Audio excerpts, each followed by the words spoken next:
What actually is thinking? We know from neuroscience the brain is involved in our conscious experience. Is there ancestral stuff that we have maybe agreed to take on that isn't me, but sort of is me because it's part of me that I'm responsible for? Should we be aware that our thoughts sometimes might not be our own? Mark Gober is an international speaker, author of the award-winning book, An End to Upside Down Thinking, and host of the podcast, Where Is My Mind?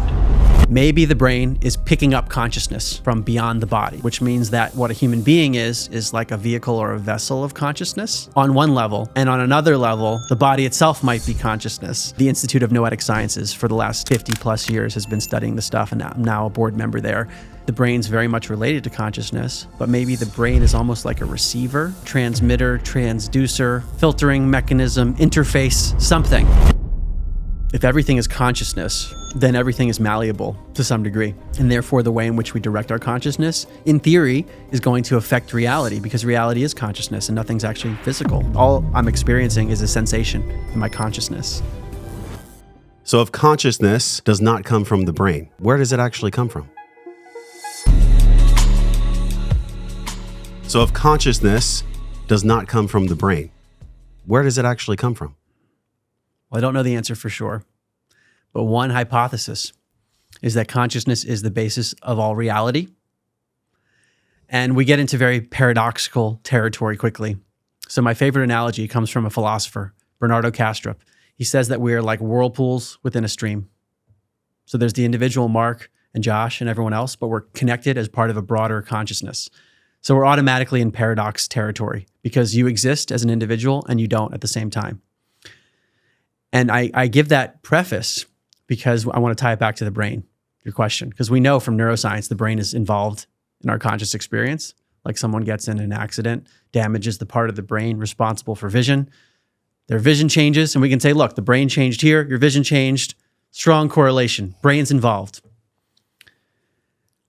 Might it be the case, many people would jump to, well, the brain's creating consciousness, but that would potentially run into the fallacy of correlation does not imply causation. It's possible for two things to be related, and one thing doesn't necessarily cause the other. So the brain's related to consciousness. Does that mean the brain creates it? I'll give it another analogy before I go on from Dr. Kastrup also. Imagine there's a fire. Lots of firefighters show up at the scene. There's a larger fire. More firefighters show up. Do we conclude that because firefighters are related to the fire, that firefighters cause the fire? Most people would say the firefighters aren't causing it, but they co-occur with the fire, and more firefighters are there when there's a bigger fire. So that might be what's going on with the brain and consciousness. The brain's very much related to consciousness, but maybe the brain is almost like a receiver, transmitter, transducer, filtering mechanism, interface, something. And I want to tie it back to my initial paradox statement, because on one level, if everything's consciousness, how could there be a brain that's receiving consciousness? That's implying the separation that might not be there. So this is very complex, abstract territory. I think if we were to simplify it, to answer your question, maybe the brain is picking up consciousness from beyond the body, which means that what a human being is like a vehicle or a vessel of consciousness on one level, and on another level, the body itself might be consciousness. So to try to introduce brain consciousness distinction is problematic. And all of this might just be so complex that the human mind actually can't comprehend it. So I'm trying to give analogies here to get myself and others thinking about this. Yeah, well, An End to Upside Down Thinking, Liberty, Cosmos, many different 6 books, 7 books you've written. And this is the newest one, y'all, if you're watching this on Spotify or YouTube. This is An End to the Upside Down Cosmos. Today, I want to really focus on this consciousness aspect, because I feel like the biggest threats right now in America and maybe in the world is the way that we think, and the way that we don't even know we don't know that we're not free, the way that we are held hostage by our beliefs or the projections of society. It's just such a crazy roller coaster ride at times. And when you were talking, I was just honestly visualizing a radio. I remember Corey Allen, who's another podcaster, he had me on his show like 6 years ago. And he said, you know, Josh, I feel like the brain is a meat radio. It's a meat radio. Well, maybe now we know through neuroplasticity, it's a plastic radio, the way that we can shape reality with thoughts. Thoughts become things. But I wonder how this lands for you as someone who's so steeped in this research of consciousness, of neurology, physiology, all the aspects that make up the human. Is it essentially a transceiver? Is the brain really just both consciousness and a receiver for consciousness itself by it being a meat radio or like a radio tower that we see out in the world? I think that is an analogy that can help one transition from the materialistic view, which is that the brain produces consciousness, to something else. So I think directionally speaking, that analogy helped me. And another way to position it, I remember when I heard this back in 2016 when I was starting this journey, it really struck me, where imagine you're watching television. TV show is showing up great on your screen, and then you take a hammer and smash the antenna that's picking up the signal that allows you to watch your TV show. And then all of a sudden, the show on your screen, it appears very scratchy. It's not so clear anymore. You damaged the apparatus responsible for processing the signal that allows you to watch the TV show. But the signal itself is undisturbed by your actions. So what if we tie that to the brain in a way, like a person has brain damage and then their consciousness shifts, at least the way they perceive the world. Does that mean that the consciousness itself was affected, or that the brain-body system, which processes consciousness, that's been affected so that you perceive the world differently? It's almost like taking Play-Doh through one of those things and you get different shapes on the other end. It like comes out as spaghetti or something else. Yeah, and like the Play-Doh might be sort of like consciousness, and we can perceive it or experience it in different ways. But the Play-Doh itself exists, all of it's still there. It's just in a different format. So then the vehicle of consciousness, and also one could even argue, and I'm sure you maybe talk about this in your books, is that consciousness is the brain, and the brain is moving through consciousness based on the reality of thought, beliefs, and really a forecast or a projection of our wounds, of our neurology, of our neuroplasticity. Like there's a lot to the brain. We're not here to reductionize the way the brain works. We're kind of still guessing in medicine. I say we as if I'm a doctor. I'm not a doctor. I just know that there's so much more to life than what I can see. And there's so much more to life than maybe even what I can feel. This way that we're tuned from our consciousness as the brain being a medium of receiving and also transmitting. That's the part that really is profound for me. That's the part that's the biggest question mark, is if consciousness is both us and coming through us at the same time, almost like a superposition computer, like a quantum computer with a 0 and a 1 at the same time, then how can we learn to use some of the work that you've created and that you've studied, work that actually thought forms that you've been sharing with people through your books? What's something practical as a starting place that would actually move the needle so someone could be more loving, more healthy, more happy in their life? Well, I'll speak based on my own experience. And the first step is acknowledging the possibility of these alternatives. And I say alternative because I came from a place where what we're talking about today, these things were not possibilities. So I used to believe that life was random and meaningless fundamentally, that we could create meaning, but that's just a rationalization in our own minds, but there's no meaning built into the fabric of reality itself. And that everything was happening was a random product. There was a Big Bang 13.8 billion years ago, filled the universe with matter. Those pieces of matter started bumping into each other, and you have these random chemical reactions. And then eventually you get a self-replicating molecule that can produce biological organisms like a human being, which develops a brain over time, over billions of years of evolution. And then out of the brain comes consciousness. And therefore, if you believe that chain of events, when your brain shuts down, when the body dies, that's the end of your consciousness, which just emerged out of total randomness. And that's lights out for your consciousness, and it's all over. That's very much where I was, because I thought that's what science was pointing us toward. And anything outside of that would have been spiritual or religious superstition. Did you consider yourself to be atheist, agnostic? How did you identify back then? Probably either one of those. This was up until age 30 for me. And it wasn't something I necessarily talked about, but the more I thought about life and was going through ups and downs, it was harder and harder to deal with the ups and downs. But I concluded, well, deal with it, Mark, because that's life. That's the life we're in. It's all random and meaningless. And I do remember there was a part of me that was trying to be intellectually honest and said, I can't prove this. There's a chance that I'm wrong. But everything I'm learning, and I thought I was well educated and was working in New York investment banking and Silicon Valley advising tech companies for 10 years and was around a lot of smart people who thought that way too, whether they said it explicitly or not. Okay, I think I've got a pretty good grip on this. Deal with it, Mark. No matter what, and I was on this treadmill, like sprinting ahead, but really not getting anywhere. I was stuck in that worldview.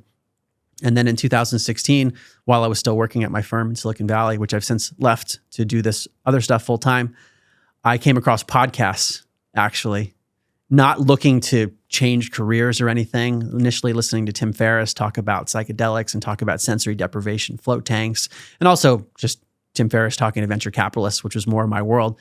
But that got me looking at alternative health. And then I came across a show called Extreme Health Radio, which is still an awesome show, looks at all sorts of alternative ways of healing. And on that show, one day they interviewed a woman who talked about psychic abilities and communicating with spirits and energies.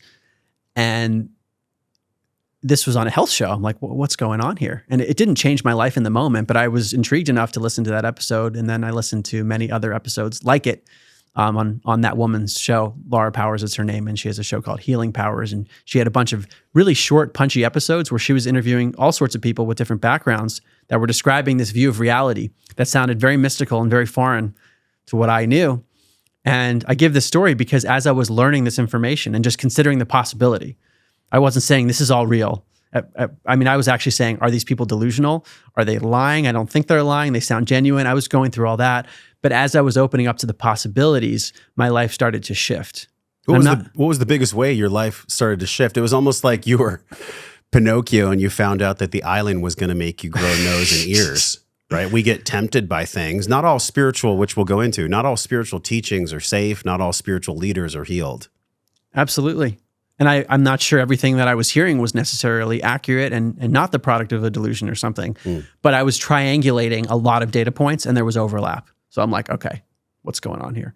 And then I started to read books and scientific papers that validated a lot of this stuff, like the US government's declassified documents on their psychic spying program and the University of Virginia's Division of Perceptual Studies at the med school studying near-death experiences and children that have memories of apparent past lives.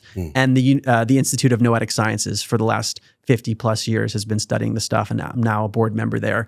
So I know the scientists personally. So all this stuff was kind of lining up to, okay, whatever you believed before, there are holes in it.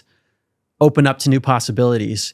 And I do think happiness increased, like curiosity, and then my life shifted because I was now aligning with different things. So the things I would spend my time talking about socially would shift into these other areas. And I started to meet new people. And now here I am. I had become a partner at my firm in Silicon Valley.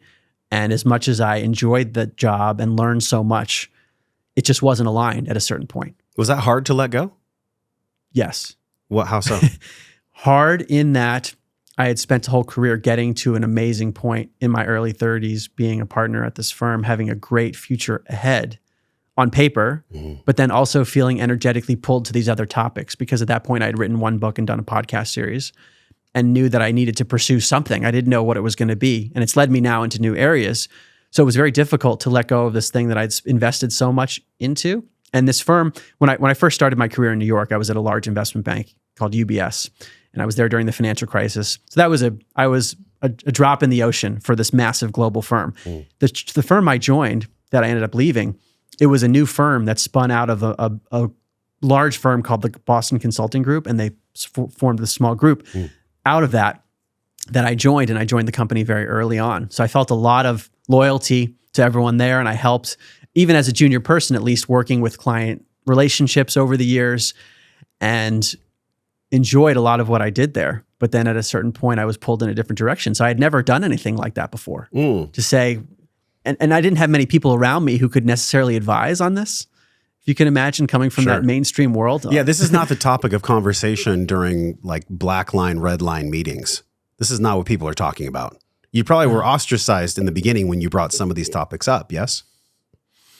Actually, my colleagues were open-minded to it. Oh, and I think surprising. part of it is because of the work that we did at the firm. It was related to patented technologies and tying it to business strategy and things like that. But patents, by definition, cover ideas that are novel and non-obvious relative to what's been done in the past. So we were always working with companies, whether they were large, massive global corporations or startups that were challenging paradigms.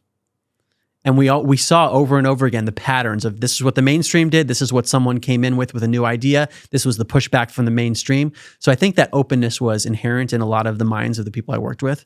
So they were supportive of it, which I'm really fortunate to have had that. But to totally change careers is a different thing. To say, I'm going to really step out into this new way of living, not knowing what's next. Yeah. And leave.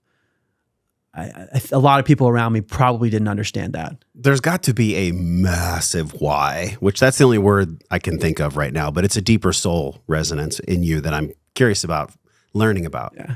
The why to change from something safe in Silicon Valley in finance. You probably had a nice life ahead of you, nice on paper, quote unquote. So to exit that and not even know exactly what you're doing, there had to have been a strong why. Because if there's a strong why, it can overcome the logistics of the what and the how and when. Right. What was that why back then?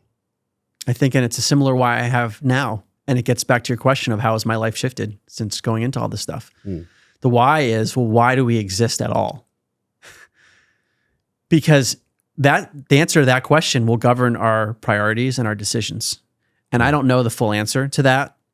I think my quest to try to understand it has led me to research and then share my findings in books. But there's something about a soul journey that you're alluding to, I think, that we're here to evolve and grow and learn in some way.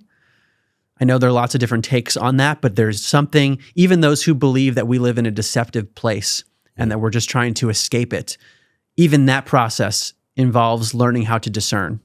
And that means growth. So there's a wide spectrum of how we can define personal evolution, but there's something in that, like a deeper purpose to our existence that we have to follow, whatever that is. And whatever I was doing before didn't feel like it was aligned anymore. And at the same time, when I look back, it's kind of miraculous I had the life that I did for 30 years before getting into this stuff. So even before working in investment banking in New York, I graduated from Princeton University, where they have a pretty rare requirement for undergraduates where almost all the undergrads have to write a senior thesis. So I had to write and do a study. It was in psychology. And What now was I'm the writing thesis? books. What was the hypothesis of the thesis? My thesis examined Daniel Kahneman's work. So basically what Kahneman found is that people behave differently depending on whether they're faced with gains or losses. That when people are faced with the possibility of a gain, they will be risk averse and take the sure gain. But when they're faced with the possibility of a loss, they'll take a gamble where they might lose more, but might also lose zero, because the possibility of losing nothing is better than losing more. Whereas with gains, they want to take the sure thing. And what I looked at different variables that might affect the reference point from which people evaluate a gain or a loss. So like if you have an expectation that you're going to get a raise and you don't get the raise, you really didn't win or lose technically, but you might feel like you won or lost. Does that affect how people make decisions? And then how does that affect life and marketplaces and things like that? So I was looking at those variables in my senior thesis to examine this phenomenon that Kahneman had found. And then you went and lived out that thesis in moving from one safe zone to a zone where you didn't exactly know the how or the when or the what. I was risk seeking. I was not risk averse. But from another lens, when I made the decision to leave, it didn't feel risky. So it depends on the framing. This is what Kahneman talks about. Framing effects. How you frame a question will govern how you make decisions. I was in some ways framing it as a loss if I stayed, because I felt this calling to do something else. And it was pretty strange, because often when someone leaves a firm, they might go to a competitor or something. Yeah. It wasn't like I was doing that. I was literally leaving to give myself space. And then what did I do? I went on an Ayurvedic Panchakarma retreat for nearly a week. And then I took a week off and went on a silent meditation retreat, and then took a week off and then did another silent meditation retreat. So I was transitioning myself out of an old world. I still feel like I'm transitioning myself out of it today. It's almost like, did you ever, when you were a little boy, have a question of like, what are we doing here? What's this all about? Did that ever come online for you? I can remember when I was young, the big question that I've talked about probably 100 times on this podcast was, why are these adults so mad at each other? What is all this interstitial tension that I'm feeling? What are taxes? Oh my God, why are people so angry at taxes? I was just a little boy experiencing life and going, this is not how it's supposed to be. There's another way. And I remember that was one of my very first memories I've ever had in my life. And I reflect on it now at 44 with such clarity, because I felt it so strongly then. Did you ever have a feeling like that? Were you questioning the nature of reality and consciousness, life and death, way before when you were young, or was that something more around your 30s? I remember asking a question when I was really young about God, of like, people talk about God, but who created God if God exists? I don't remember how old I was. I might have been like maybe 5 or 6 or something. And I remember asking questions when I was growing up, maybe in high school or even middle school, looking up at the stars, thinking about like, what is this place? Who are we? What is all this? Is it random? Is it created?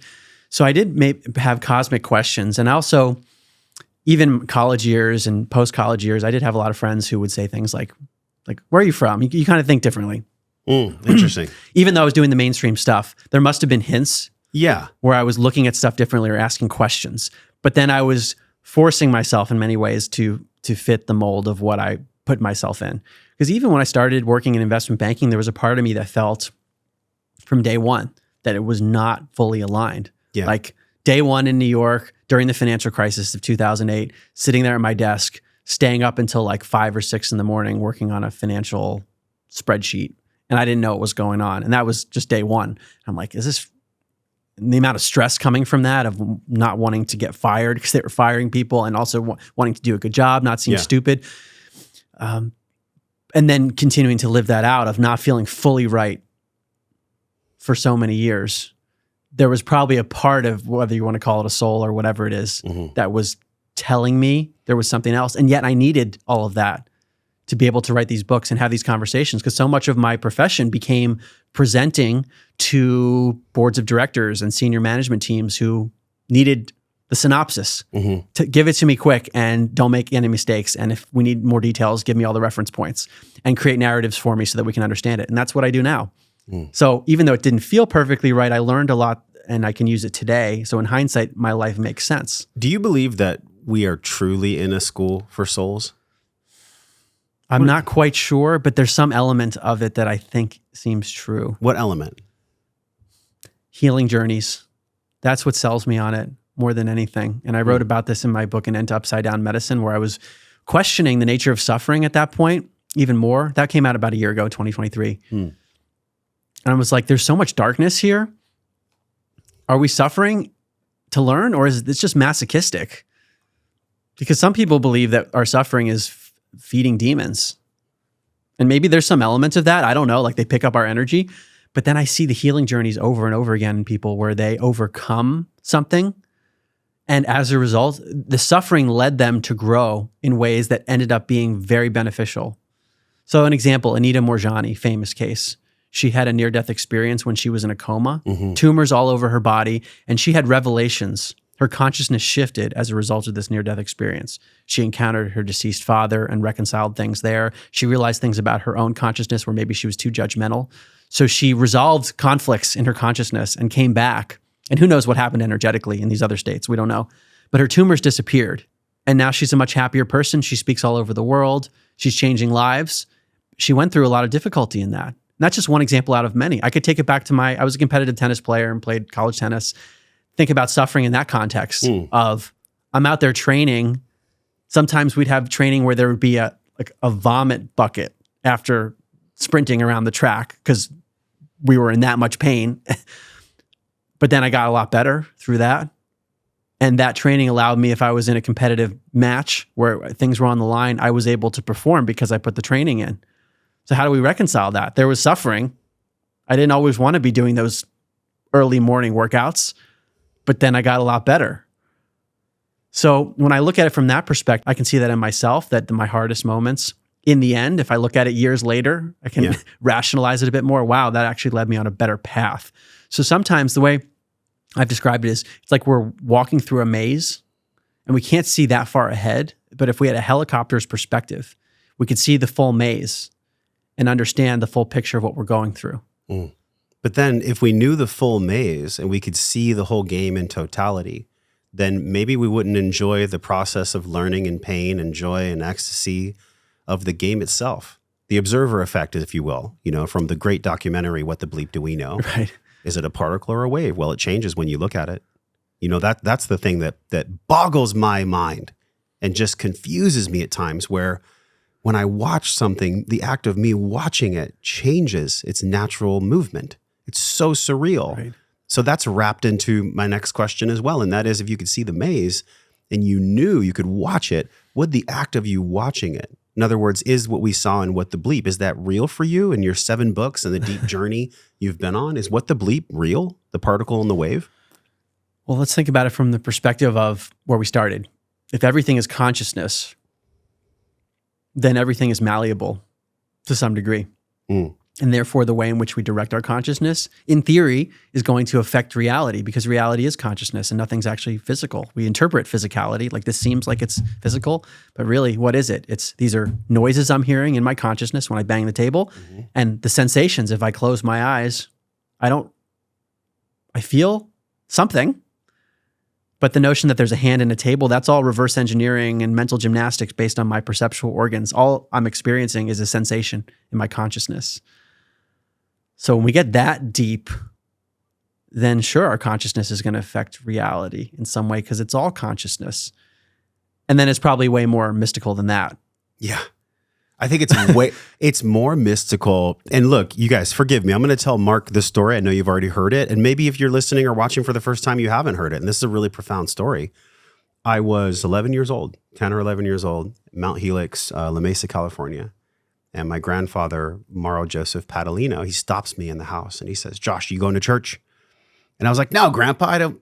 They put their hands up and it's just weird. I don't think there's a God. And he said, "Well, what if I tell you, dear grandson, that when it comes to the mind of man, there can't be a conceptualization, that there's no such thing as a beginning, middle, and end? And what if God doesn't even apply to time?" And I was like 10, 11 years old, Mark. So it just blasted me. I'm like, I just went, "Okay, Grandpa." And here I am, 44, talking about it. Like there was a kernel of truth and wisdom that he planted for me then. I'm just like so grateful that he could have even shared that. It's just like actually kind of emotional. Just he's on an altar over there. I'm just, thank you, grandfather, for this wisdom. And I'm sharing that quick story because I don't believe at 44, nor did I believe that I didn't even know I didn't believe yet at 10 or 11, that the concept of beginning, middle, and end, or quote, time, doesn't actually exist. But because of my conditioning and because of my finite understanding of things, right? A tree is a sapling, it has a life, and then it perishes to feed the rest of the forest. Look at the Fibonacci sequence and the use of threes. We inhale, we hold, we exhale. I feel like this baked in version of logic and reality it comes in threes.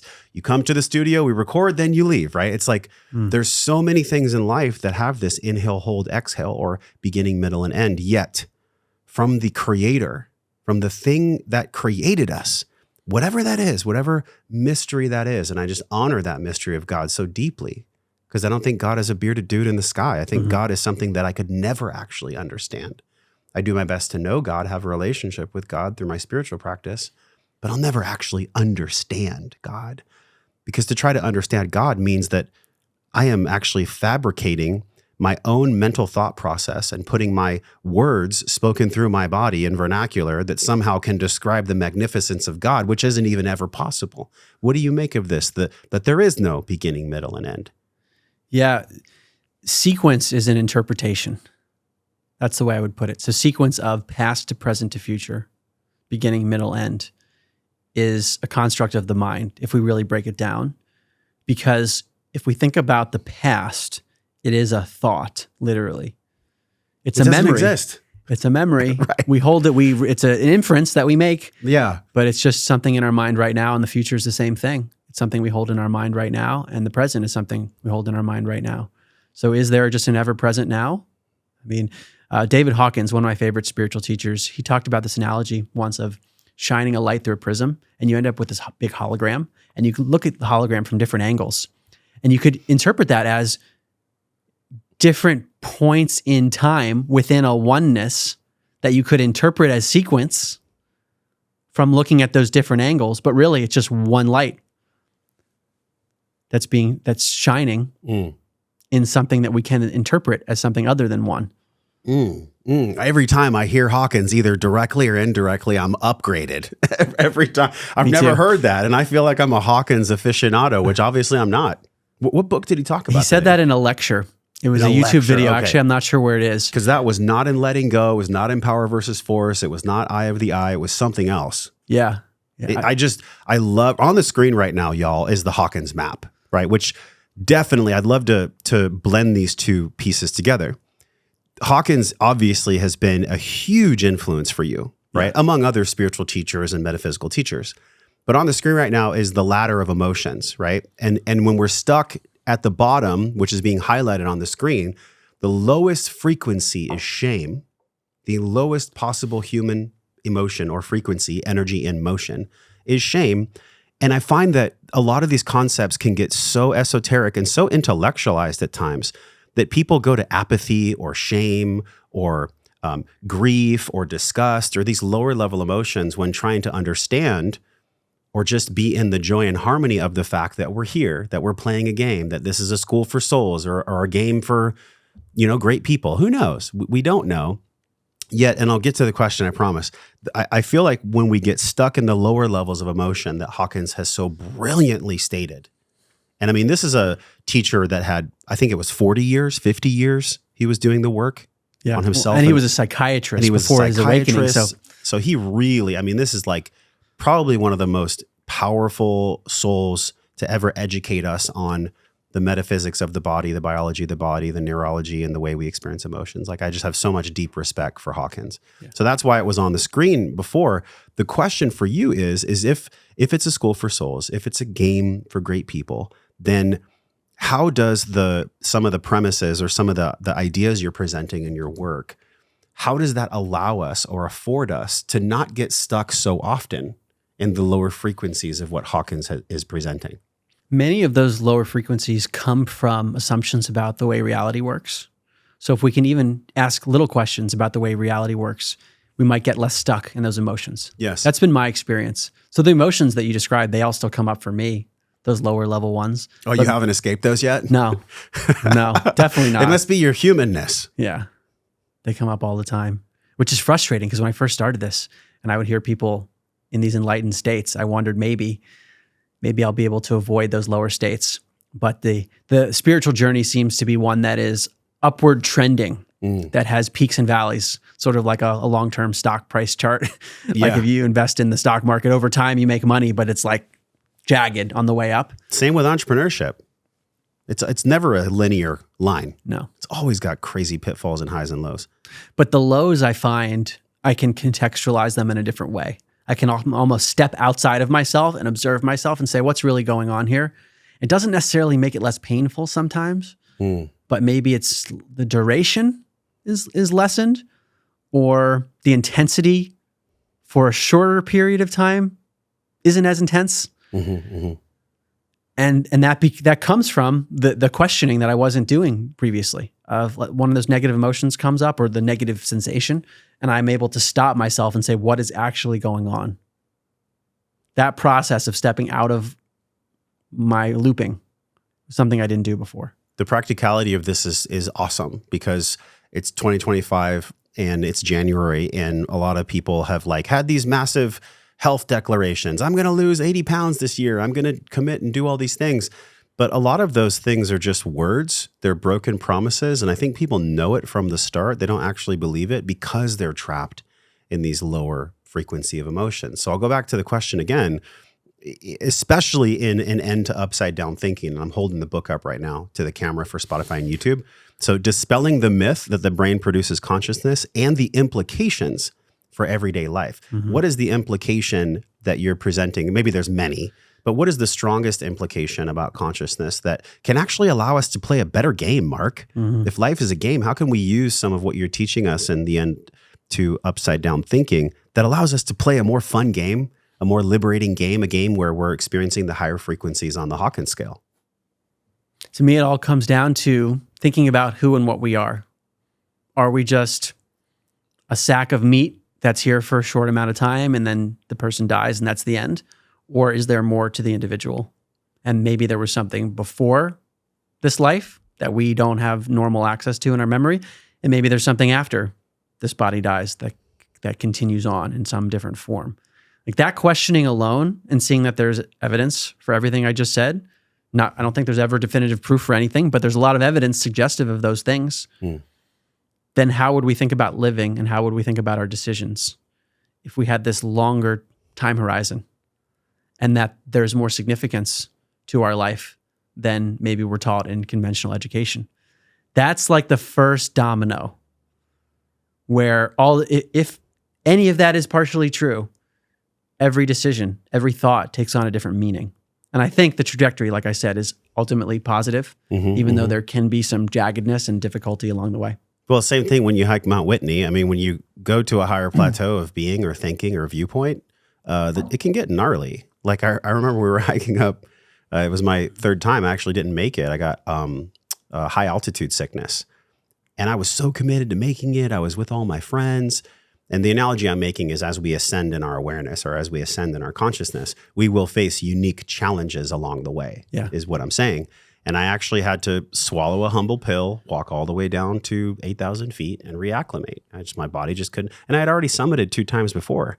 So it was a big gut punch for me. And it was like there was humility and there was like so much wisdom and lessons in the humility. What is the humility in your life that you've experienced in writing these books? Because, dude, writing books is not easy. Like you can't just put down a bunch of thoughts on paper. You have to have editing rounds and publisher and, production and networking and podcasting. Like it's a journey. What's one of the ways that God, universe, creator has humbled you in the writing of these 7 books so far that's profound for you as a soul, as a human? So many different ways. I mean, the process of writing, actually, for me, the writing of sitting down and typing it out is the final step, but the research process that precedes it of shattering my old paradigms and learning new things that makes me question everything, that is a humbling process. But then what's happened, because I've written many books, 7 as of now, is that I have to rethink some of the things that I've said in interviews or even in books that maybe I don't fully agree with. And to be wrong or maybe not 100% confident in something that I did previously in a public way, as someone who's very perfectionistic, I have to deal with that all the time. But that's part of life. Is there anyone who's right about everything 100% of the time? And so to live that publicly, there's probably something in that for me, and then to share it with other people, which is part of my own, let's say, quote unquote, shame to live that out. But then other people who are listening to this or watching it can see that in their own lives and say, everyone goes through this. How'd that show up for you publicly? You mean specific examples of something where I might have been wrong? Yeah. I'm trying to think of some of the least polarizing examples. Hey, but I don't know. Go to the depth. You want me to go to the depth? What's some, like you felt it right away. Yeah. You know what it was. Yeah. What was that one you felt? There are aspects of medicine that I talk about in an End Upside Down Thinking, the way we think about the germ theory of disease, which we don't have to go into in too much detail, that I just made assumptions that science had established certain things that now I question. Like in my book, An End Upside Down Medicine, I looked at assumptions that I didn't even know were assumptions about studies that were done 100 years ago that didn't prove things in the way that I thought. And so now I talk about challenges to allopathic medicine a lot, and I sometimes give the caveat, like, well, in An End Upside Down Thinking, I said this casually, but I wasn't trying to make this point. I actually hadn't evaluated it. And I have had some people who go to End Upside Down Thinking or listen to my podcast, Where's My Mind, where I mentioned this idea as well. And they're like, so I assume you did that before you looked into it more deeply. And I'm like, yes, that's true. Now, I wouldn't agree with that. Well, I think it's really amazing and honest and powerful and trustworthy that you'd share that, because who in their right mind and heart would ever say that everything they've ever done a body of work on is the truth? The truth is evolving. The truth always evolves based on new information that comes into consciousness. Yeah. I think it would be really stupid to fall back to books that were written 300 years ago when there was like horse and buggy, or not even just horse, not even buggy, and say that that's the truth. Yet there is universal teachings that stand the test of time. Yeah. What universal teachings about spirituality and our creator and consciousness itself, when you went way back into the archives, was there any through line of wisdom that you know stands the test of time? I think ideas that, number one, are experienced often seem to stand the test of time by definition. Like if they continue to be experienced in mystical states, whether it's a near-death experience or through meditation or sometimes spontaneous accounts, people describe a very similar view of reality. So to me, that's very powerful. But also logic is powerful. So things that are philosophically parsimonious, for example, meaning that they abide by Occam's razor. The simplest solution is usually the best. Doesn't prove that it's true. It just means that you can explain something using fewer assumptions. And that's one of the reasons I've actually been drawn to this metaphysical view that consciousness is fundamental. I referenced Dr. Kastrup's work, but there are others too, where consciousness is actually the only thing we know with certainty, whereas a world that existed before any form of consciousness, that existed before the stream of consciousness, so to speak, that could be true, but we could never verify it because you need a consciousness in order to verify something. Yeah. So to say that there's anything outside of all forms of consciousness, not just Mark and Josh, I'm talking about the full stream. Is it possible? Yes. Is it verifiable? No. Is it experienceable? No. So it's actually more parsimonious to say, let's stick with the thing that we know, consciousness. To use technical terminology, it's an ontological category of consciousness versus an ontological category of a material world that exists outside of and independent of all consciousness.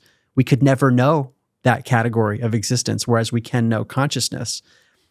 And this ties to your question because what I'm describing is an ancient mystical teaching. I'm just putting it in new words, I guess, not even really new words, but it also abides by philosophical principles. That's powerful to me. What are the philosophical principles that you think uphold it or support it? The biggest one is parsimony, that we can explain all of reality at least as well as the materialist view, which says that there's a material world that preceded consciousness. We can explain all of reality with consciousness on its own. We don't have to invoke this whole new category. That's powerful to me. We don't have to make those leaps of faith. There's a mentor of mine, and I don't know if you've heard of him. His name is Paul Chek, and he was on the podcast. Have you heard of Paul? I interviewed with him a few weeks ago. Oh, beautiful. So okay, we've so been maybe talking. Maybe you've already heard what I'm about to share. He said there's no atheist in a foxhole. I don't know if he mentioned that to you. I don't know if he did. And I love that because you had said once you started to experience hardships and the stretching of your own limitations, that is when you found this exploration of consciousness, or in a way, seeking of God, the thing that created us. There's a lot of wounding around the word God, so I like to say God, creator, universe, right? Whatever word resonates with y'all is the word that you get to go with. But the fact that you and I are here, Mark, like just the fact that we're here drawing breath, that something is breathing us, that the SA node in your heart is an electrical impulse that's grounded through your physiology that actually propels blood through your body. It's so miraculous, so mysterious, so insanely beautiful that I think many times we take it for granted just because we are so inundated with distractions from the modern world. And I think that's why your books are so powerful, because they bring people back home to a deep breath of a true introspection to what are we doing here? What is this all about? And essentially for me, selfishly, how can I play the best game? Doesn't mean that I have the Corvettes and the yachts and all the things. The best game for me is that I'm emotionally regulated. I express myself authentically, and that yields abundance that I can share with the people that I love. That's my game. I got very clear on my game this year. It has those 3 specific parts. And when I got clear on my game, now I use that filter as a way for who I'm going to have conversations with, what I'm going to behave like, where I'm going to go, what I'm going to eat. I mean, everything in my life is through the filter of that game. Do you have a specific game that's come up for you, or a way of being or thinking, especially when it pertains to your work and the challenges that people may throw at your work? Yeah, it's a great question. And it goes to Paul Chek's point about, like, what's your myth Sure. that you're living out? Yes. And I've been thinking about it a lot since talking to Paul. And it's been on my mind for the last 8 years because I spent so much of the first 30 like struggling and trying to achieve, and now appreciating those first 30 years and seeing that it's led me on a new path, and it's made me capable of doing things that I wouldn't have been able to do without those hardships. There's something here about challenging my own paradigms, whether it's about cosmic things like the cosmos or medicine or liberty or consciousness, or my own beliefs about myself that I used to believe, or subconscious beliefs that I'm not even aware of. Sure. So going super deep in all that myself, and then what seems to happen is the byproduct is, well, I want to share this with people. I look at the world differently. This is really important. How can I synthesize this in a way that's not super, super abstract, but also doesn't lose the essence of the complexity, and then make it easier for people who might not want to spend the months and years researching, and just put it into a book, or do these episodes. You can see how perfect that is, because that's what you used to do for financial board members. You took massive concepts and simplified them to what do I need to know and give me the references. Yes. I mean, it's so beautiful looking back, right? You can see exactly why it happened, yet when it's happening, we're like, what the fuck am I doing? Why am I here? Y'all can relate to this. I'm doing a job I hate. Why? It's because you're going to use it later. Right. You're going to use this wisdom later. You definitely did. I did. And at the same time, there was a letting go point. So what's the balance of doing the thing I hate, quote unquote, up to a point? Yeah. What's the paradox of that? In some ways, it's super useful, but in another way, at a certain time, it's time to let go of it. So these decision points we all have to make, there's trial and error in it that I'm having to learn for myself in all areas of life. So if we're getting to the myth or the whatever we want to call it of what's the through line, at least up until this point, it's questioning paradigms in myself, learning as much as I can about it to the point where I can synthesize it and hopefully speak about it coherently and then share it with people. Because how did this start for me?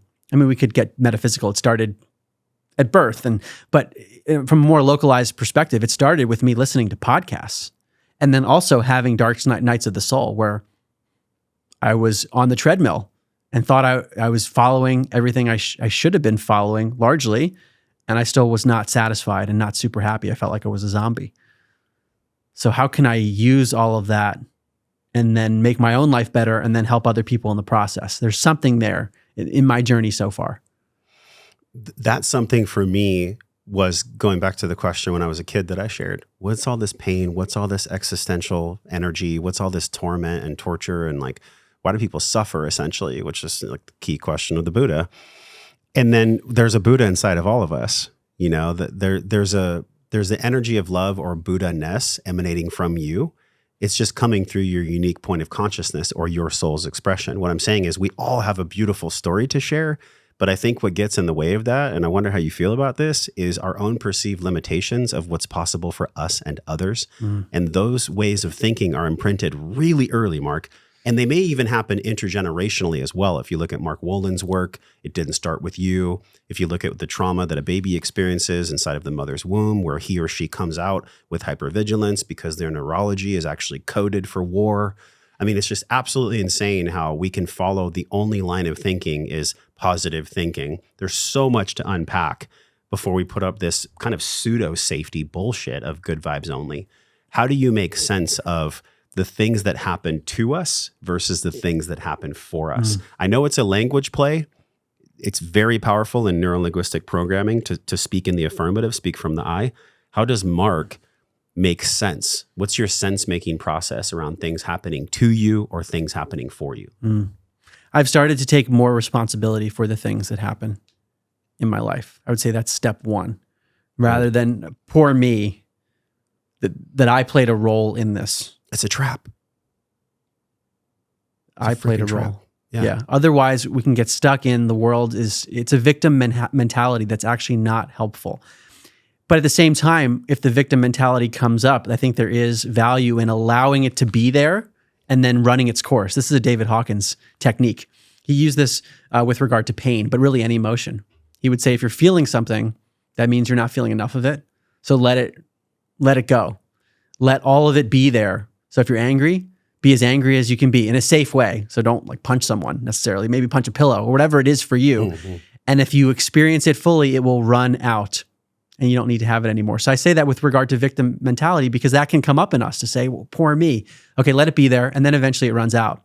But then taking the sense of personal responsibility, it's a deep, multi-layered question that you were alluding to, because who is the me that is responsible? There's the version of Mark and things that I can remember in this lifetime, but then there's the ancestral stuff.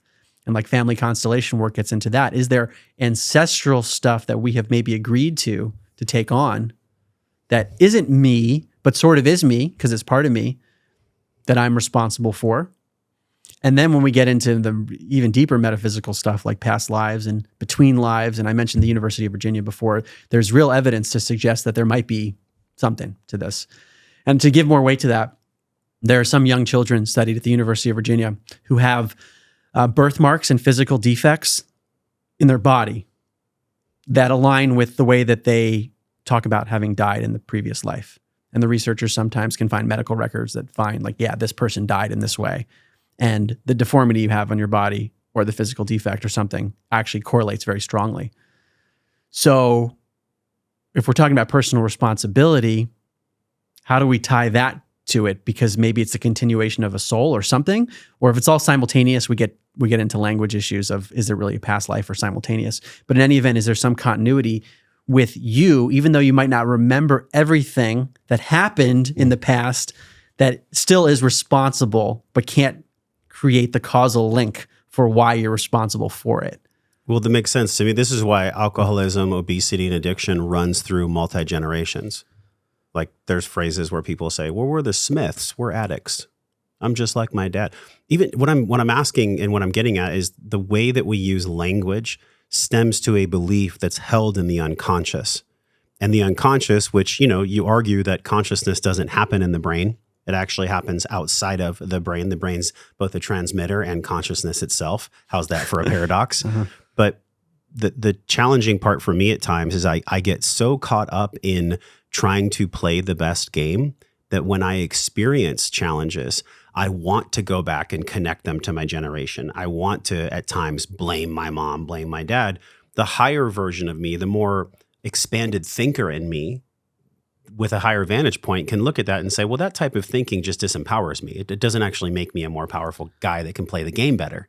So is it really the lens? I mean, look at all the words that are in your books. Is it really the lens of language that shapes our reality? Is that a huge player in our reality itself? The language inside our head with our eyes closed, and the language that I'm projecting onto you that I believe is true in this moment.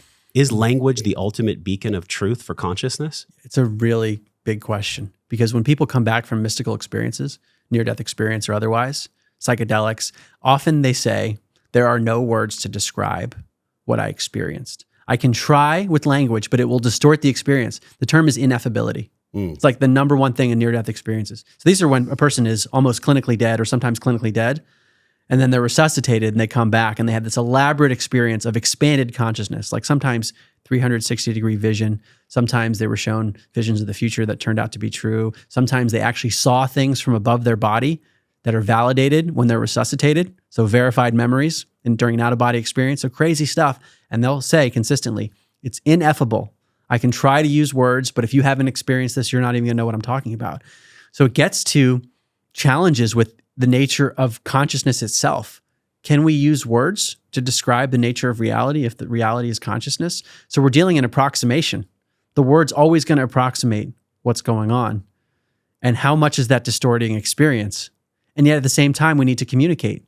And yet at the same time, when I, like in my book, An End to Upside Down Contact, we don't have it here, I evaluated allegations of contact with non-human intelligences, whether in a near-death state or these quote-unquote UFO states that have been reported throughout history.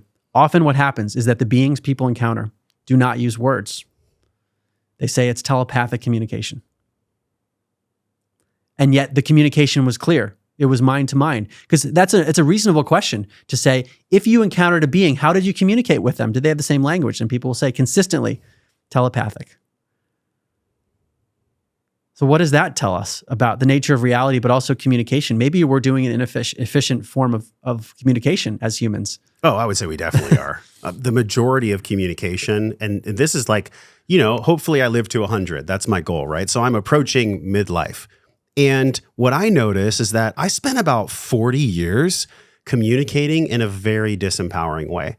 I would use words like kinda, maybe, I'll try, I might do that. Yeah, let me see. I mean, the language that we're all taught through societal example and even parental example, and forgive them, like many people just don't know, they don't know. It's unconscious incompetence. But what I'm getting at, it goes back to my question for you about language and the structure of reality through language. The big piece for me has just been learning how to speak in a very loving, empowering, and respectful way, and also being a unique ego who's Josh, right? With his amalgamation of what he's learned and what he thinks is true. Do you ever struggle with that as a writer? Because whether it's the boardroom and financials, taking massive complexes and breaking them down to things that can be digested, or being on a podcast talking about 7 books all at once, which is why I wanted to talk about liberty and thinking out of all 7. Do you struggle with that? The way that you articulate thought in relation to explaining consciousness? I struggle with the possibility that I could mislead someone. I really don't want to do that. Mm-hmm.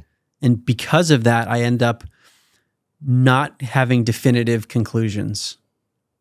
And I actually start my latest book, An End to the Upside Down Cosmos, dedicating it to those who are comfortable with 3 important words. I don't know.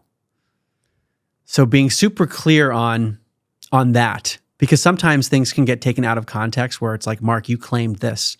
But actually, if you saw the bigger context, actually, I was just trying to explain something a certain way and I had to approximate and I had to use an analogy. So that is a challenge that I always face because people can interpret things the way they want to.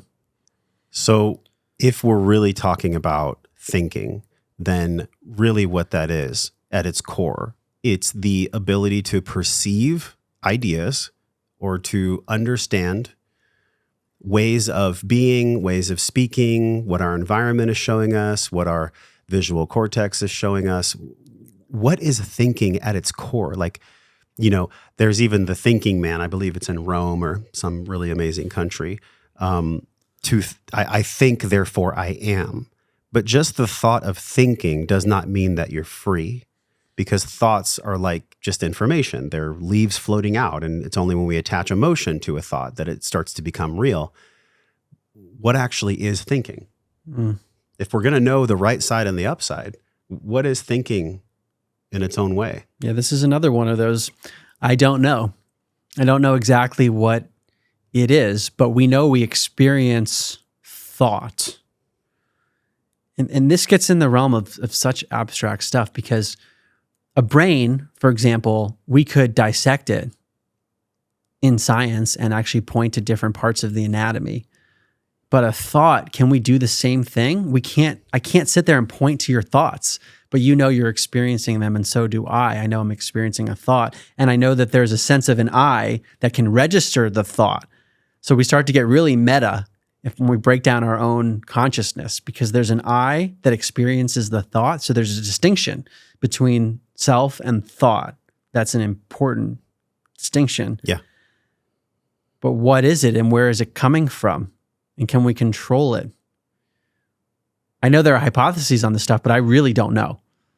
What's the strongest hypothesis you've heard about thinking empowering or thinking in a self-improving way? In other words, if the I or the brain is experiencing the thought, maybe it's all collective, actually. Maybe it's all conditioned thought. But there are times where I truly believe that a thought is mine. I haven't heard it from anyone else. It comes to me after the cold plunge, or even a journey and breath work or something.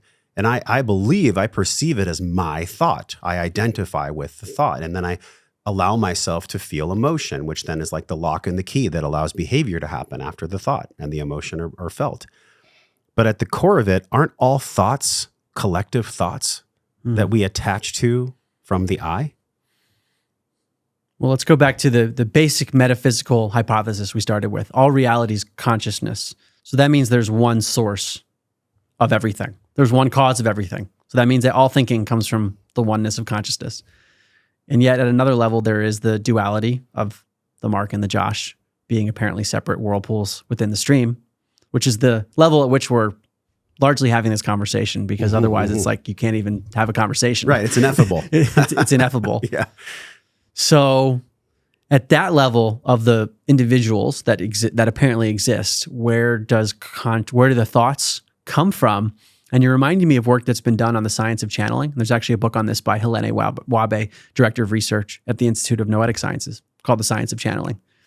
Channeling is the phenomenon in which a human seemingly brings in a consciousness that's not native to that person, like a third-party entity, a spirit, or whatever it is, and will literally speak through the vocal cords of the human. And this has been studied scientifically, like to evaluate it versus psychiatric conditions, for example, and look at the validity of the information that comes forth, and look at actually their studies on the behavior of random number generator machines in the same room as the person who's doing the channeling, and that they behave non-randomly when the person's doing channeling. This is work that's been done at the Institute of Noetic Sciences. And of course, we need more replications of this sort of thing by many institutes, but there's weird stuff, which this is a long way of saying there seems to be reality to the phenomenon of channeling, which gets to your question of, look, where are the thoughts coming from? Mm-hmm. Because if you could have a third-party entity, a different kind of a multidimensional whirlpool influencing your whirlpool and you don't realize it, what does that mean? So should we be aware that our thoughts sometimes might not be our own? Interesting. I can totally relate to that. I mean, I got my ass kicked so bad, so deeply in an ayahuasca journey in 2019. It took me 2 years to let go of OCD. And even occasionally a thought will creep in. I know now I've trained myself how to be at peace with it, because what I learned from Paul was that an entity can only live inside of someone that has space for it. So yes, there are actually evil, malevolent energies or beings or entities in the world. However, those can only attach to me if I feed them. So it's about being spiritually robust and mature. And actually, I wonder how you feel about this. I get the case that when someone is on a deep spiritual journey, which you obviously are, you don't write 7 books about flipping people's mindset unless you're on a very profound spiritual journey, that the challenges of the size of the dream are going to equal in magnitude. Bigger the dream, bigger the challenges, bigger the maybe entities attached, bigger the threats of finance, maybe just challenges in general. And it wasn't until I learned how to make peace with that entity that I believe actually was for my good. I really believe that now, because I can see that in 2025, looking back, like, wow, it really helped me heal porn addiction. It really helped me heal the separation of my heart and soul to me, to Josh. And it allowed me to become closer to my children and my woman and just be more confident, because the entity was there to teach me something, is what I'm saying. What do you feel about what I'm presenting here? Entities in general. Has this come up in your work quite a bit? Entities and their origin? Yeah, it has. So 2 things come to mind. First, David Hawkins saying, this might have been one of his lectures too, but it might have been in his books. He says that as you elevate in your consciousness, you have more metaphysical support from whatever you want to call it. Angelic, I don't know what these energies are. Other realms. Other realms that support you, but you're also faced with much greater challenges. And also, the consequences of making mistakes increases significantly as you elevate. So there's something about these energies impacting us in that regard. And the other thing that comes to mind is an anecdote I mentioned in my book, An End to Upside Down Medicine, because I talk not only about traditional germ theory questions and allopathic medicine, but also how we can integrate consciousness in healing, whether it's Anita Moorjani or what I'll describe now, which is with regard to demonic possession. And this is something that sounds crazy, but it's been studied. In the book I mentioned, a doctor, his last name is Gallagher, who's written about this, and he's actually helping people who have been possessed, like Ivy League trained doctor, sees these cases, and it's like something's going on in rare circumstances where someone is overtaken. And I quote a Catholic priest who's an exorcist in this book, An End to Upside Down Medicine, who recalls speaking with what he calls a lower level demon. And there are questions about whether we can trust what the demons say, but that aside, it's still an interesting case where the demon is speaking through the possessed person to him and says, sometimes God sends us to people because it creates such a challenge in the person who's possessed that if and when they overcome it, they have been so sanctified that they are much holier as a result of the challenge. Almost makes me want to cry. It's so true. It's so true. Like when you play a really big game, like a really big game, you have to be willing to pay the price for that game. I remember in the 3rd interview with Dr. Zach Bush, he shared that he had just gone through a divorce and he was up-leveling his life and business and expanding the way he's speaking and his own consciousness. And he shared that. And I've heard that not just from our modern teachers, but it's just like even from antiquity and just like ancient masters have shared the same thing. And you mentioned Hawkins and this other professor, I can't even imagine what his peers thought of him when he's talking about exorcism in academia. Like those 2 things are like oil and water, But the reason I brought up emotion in me is because I have felt the presence of that demon. I mean, I met that demon for sure in that journey, for sure. No doubt whatsoever. As real as you and I sitting here right now was the face of that entity. And I love that you just shared what you shared, because that has been the unfolding truth for me. It was actually the most beautiful blessing. I don't think that these evil energies, and I wonder what you make of this, I don't think these evil energies are there just to cause chaos. There's chaos for order's sake. Like nothing in the universe is ever perpetual, ongoing chaos. Eventually, all chaos has to seek order. What do you make of that? I think you're right at the highest level, but At the highest sometimes level. when we're in the maze, we can't see that. So I'll give an example that's really stood out to me. There's a woman named Serena Faith Masterson. Mm-hmm. She wrote a book called I Am Serena, came out a few years ago. And this woman was born into a family of basically demonic type rituals where she was subjected to crazy amounts of torture that are difficult to describe, and then even went into mind control programs, sophisticated stuff to basically torture someone such that their personality fragments. They develop dissociative identity disorder, and they don't even know it because of the sophistication of the torture. Point is, worst stuff you could imagine from birth. And she writes about her healing experience, and she concludes that her soul wanted this on some level so that she could heal and basically break through a level of healing that could then help others and then speak about it. So when you hear someone that goes through unimaginable things, and then that's the conclusion of it, and I've heard this from other people too that have gone through some really horrible things, it's like at what level are you zooming? Because at one level, it's impossible to conceive that she's right in any way. It's like, no way, that's pure evil. But then on another level, she's healed to such an extent that she can inspire many people, myself included, even though I haven't been through any of that stuff. It's like, and I've spoken to her about this, and I've been on a round table with her, and this is just one person out of many where I've come across this sort of thing. Yeah, I can connect to the story of Dr. John DeMartini and Teal Swan, right? So both masculine and feminine perspectives. John DeMartini had massive health complications, and it's because of that vacuum that was created that allows him to speak and serve in the way that he does. Teal Swan went through same torture. I mean, massive torture. Yeah. If you guys go into Teal Swan, like the stuff she experienced was insane. And even the documentary that was done as a hit piece against her a few years back, that was proven to be wrong, and the person actually came to her with a wolf in sheep's clothing and said, "Teal, I want to support you. You're this great leader." And he actually had a slander campaign in his back pocket the whole time.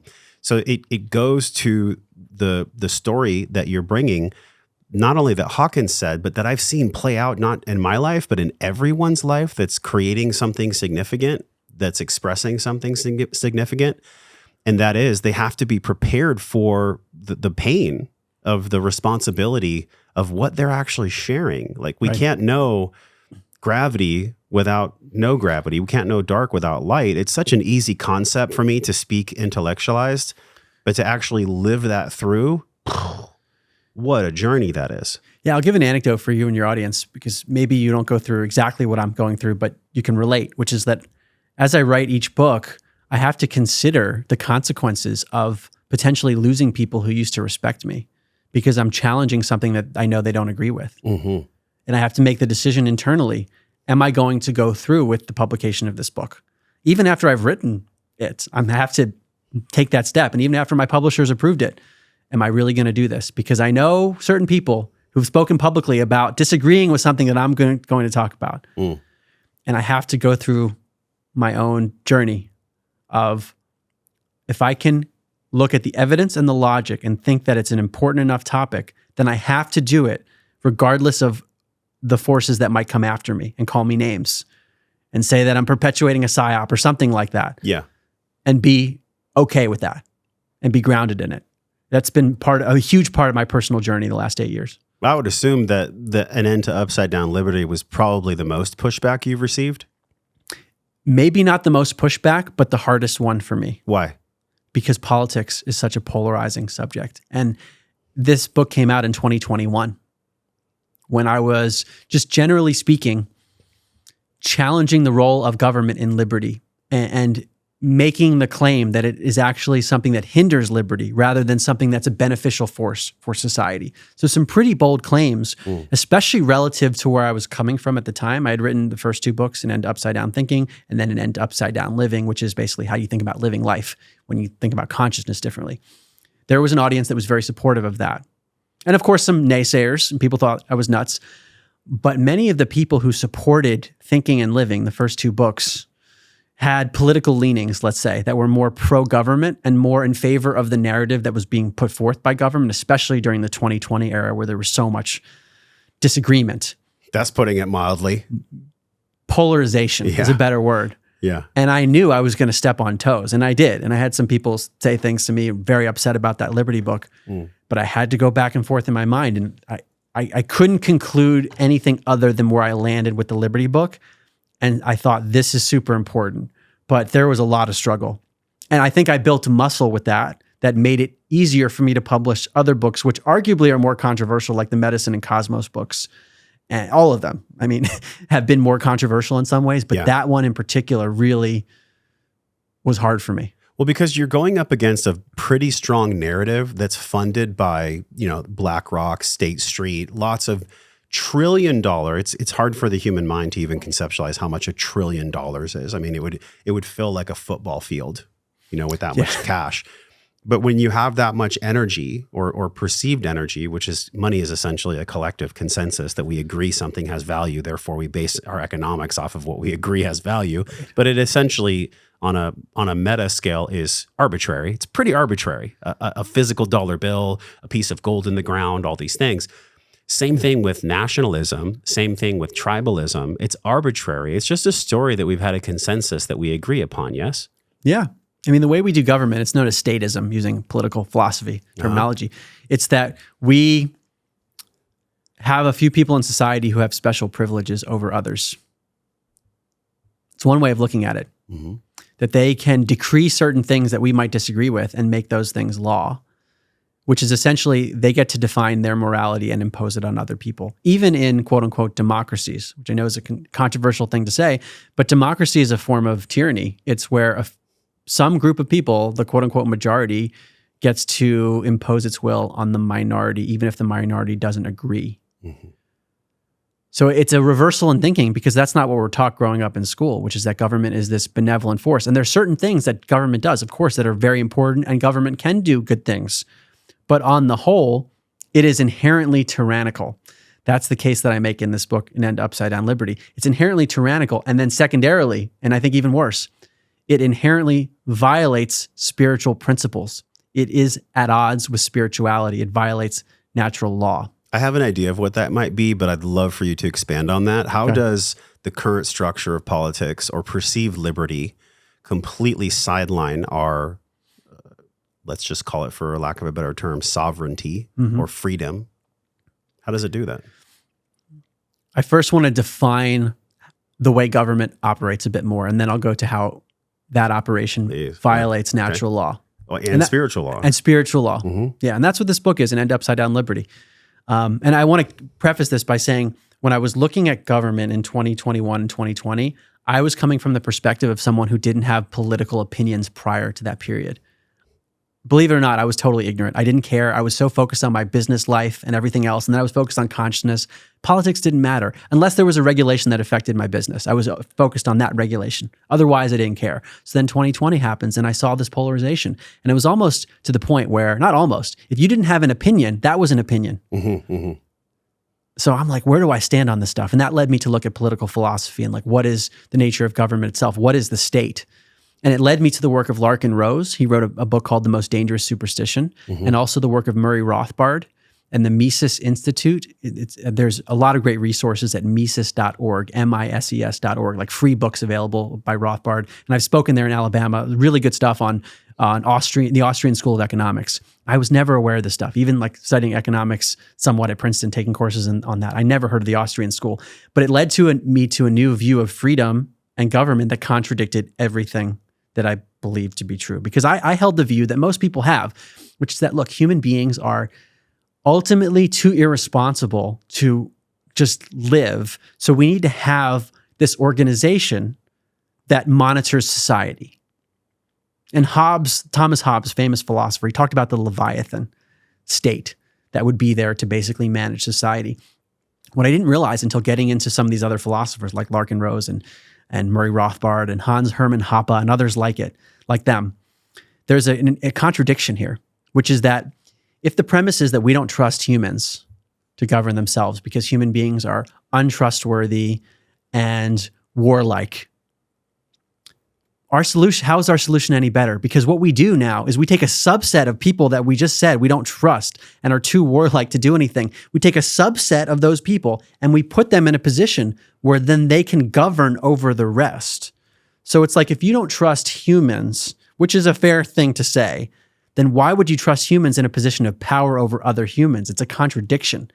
And then people will say, but we have elections where the people get to decide these things. But wait, if we don't trust people in the first place, then how can we trust them to elect the right people to be in power? And how can we trust them to even run trustworthy election processes, for example? So these contradictions come up where we end up in a position where our premises are basically violate the solution that we end up with.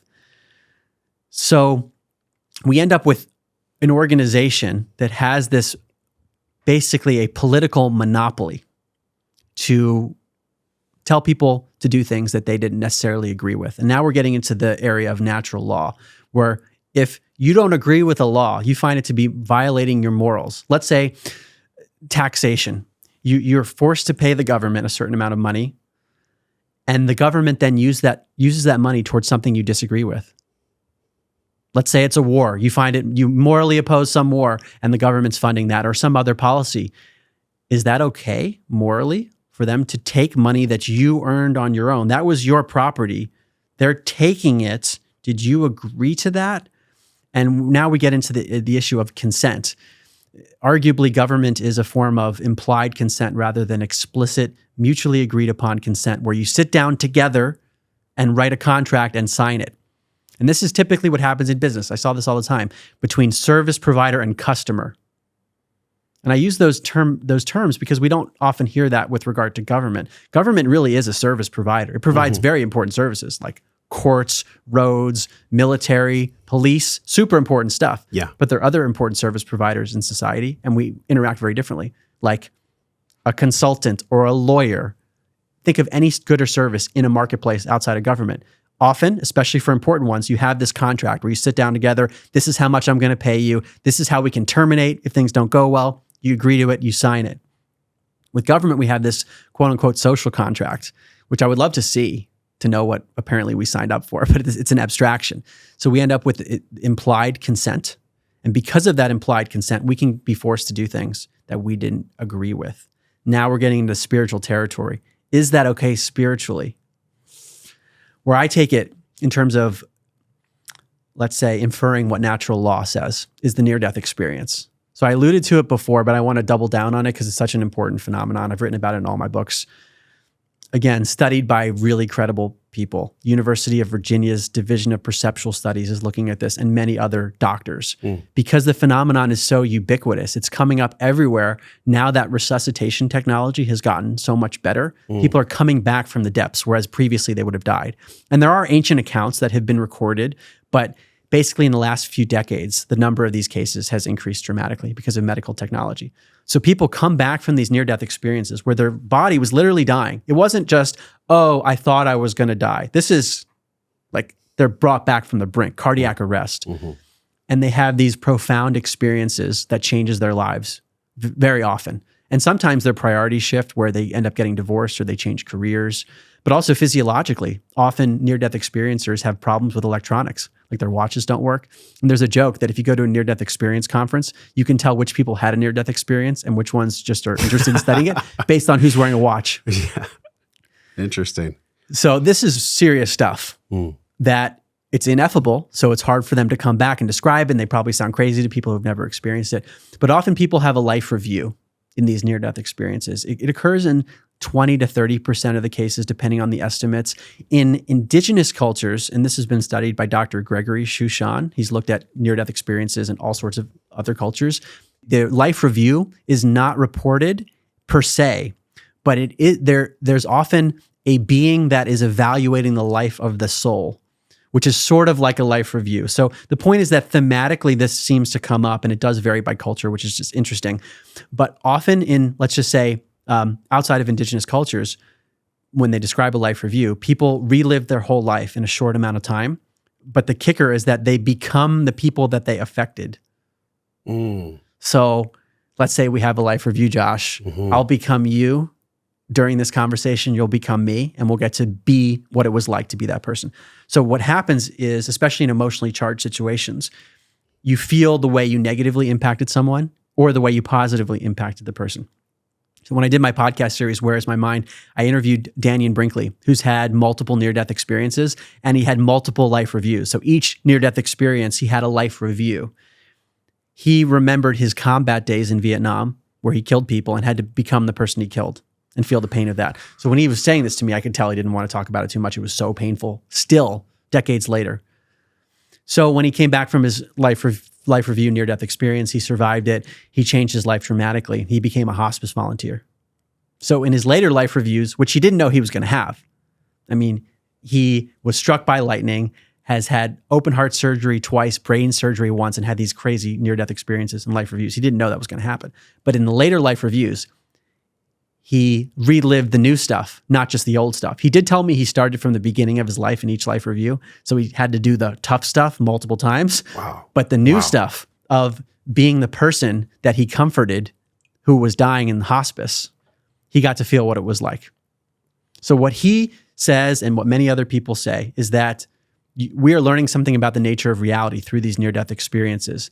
And Dr. Bruce Grayson, who's a medical doctor at the University of Virginia, professor emeritus now, he wrote a book called After, came out a few years ago. And he, in his assessment of these near-death experiences and life reviews, is that what we learn from the near-death experience is beyond morality. It's actually natural law.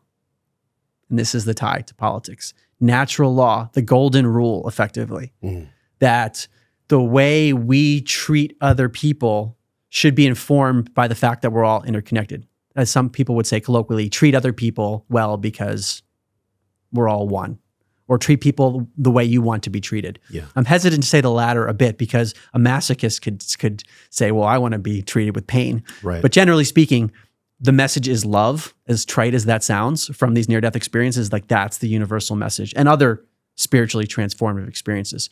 So if the golden rule, treat other people well because we're interconnected, if that's built into the fabric of reality as natural law, how do we then reconcile the way we do government, where someone can be forced against their will to do something that they find to be immoral? That arguably is a violation of natural law. It's powerfully put. I mean, that is a whole series of podcasts, what you just presented, because there's so much complexity there. At the core of it, there may be this platitude that we've heard so much, and that is that love is all there is. And the reason it's a platitude is because it's so profound, it holds so much significant weight that the modern world likes to just put it out there as if it's some social media post. Love is all there is. Yeah. But if that's the ultimate truth, that love is all there is, and the only way that love knows itself as an aspect of God is by experiencing infinite abundance of its opposite, which would be evil or malevolence, then it goes back to a point that I asked earlier. And if it is that we are playing a game, or if we're in a school for souls, this perceived liberty that's coming through the vehicle of politics, everyone can feel it. Even the people that are in it, they've brainwashed themselves. They've become, harbingers of this soul-seeking, soul-sucking system that we've all been tacitly approving of. Otherwise, it wouldn't still exist. But it comes through the vehicle of bifurcation and war. That's its primary vehicle. Because I think it was in a movie once, actually, Gene Hackman, really amazing movie called Crimson Tide. And he said, he quoted a German philosopher. He said, war is a continuation of politics by other means. Because if you really want to insert politics, you do it by violence and force. Otherwise, if we were just operating on this natural law that you profoundly have stated, there's just no way we wouldn't simply hold our hand up and say no. And I would be forced by the natural law to respect your autonomy and individuality, that my beliefs of what, quote, should be done will not be done because they impede on your sovereignty as a human being, as a living entity, as a sentient being. Yet we've convinced ourselves through conditioning. It's really about the conditioning that I want to unpack with you. that the perceived liberty we're experiencing in America is not actually liberty at all. And I think the liberation that we're all seeking is coming from us exiting the system to the degree that we can. Mm-hmm. What do you make of that? Yeah, that's well put. That the perceived liberty we have is actually a relative liberty. That we can look at other forms of more oppressive governments and say we have these quote unquote rights that they don't have, but it misses the point that we still have this Leviathan that is there, that is capable of doing things to us that we didn't ask for. And it has the apparent right to do so, to coerce others. And it leads to the political principle known as the non-aggression principle that ties very well to natural law. It's very simple, which is that we should do no harm to anyone's private property, which includes their body. And the private property could be their money, anything that they actually own legitimately. And aggression could be violence, fraud, theft, coercion. That's any form of aggression. So don't enact aggression on anyone's body or the property that they own, with the caveat that if someone initiates aggression against you or your private property, you have a right to self-defense, in which case that self-defense is not aggression. It's responsive. So there are some nuances in this, because then what constitutes aggression, we would have to agree on that, and what is self-defense. But there has to be an ability to respond if someone is violating you. There's two things. One, taxation is organized theft, right? Taxation is aggression.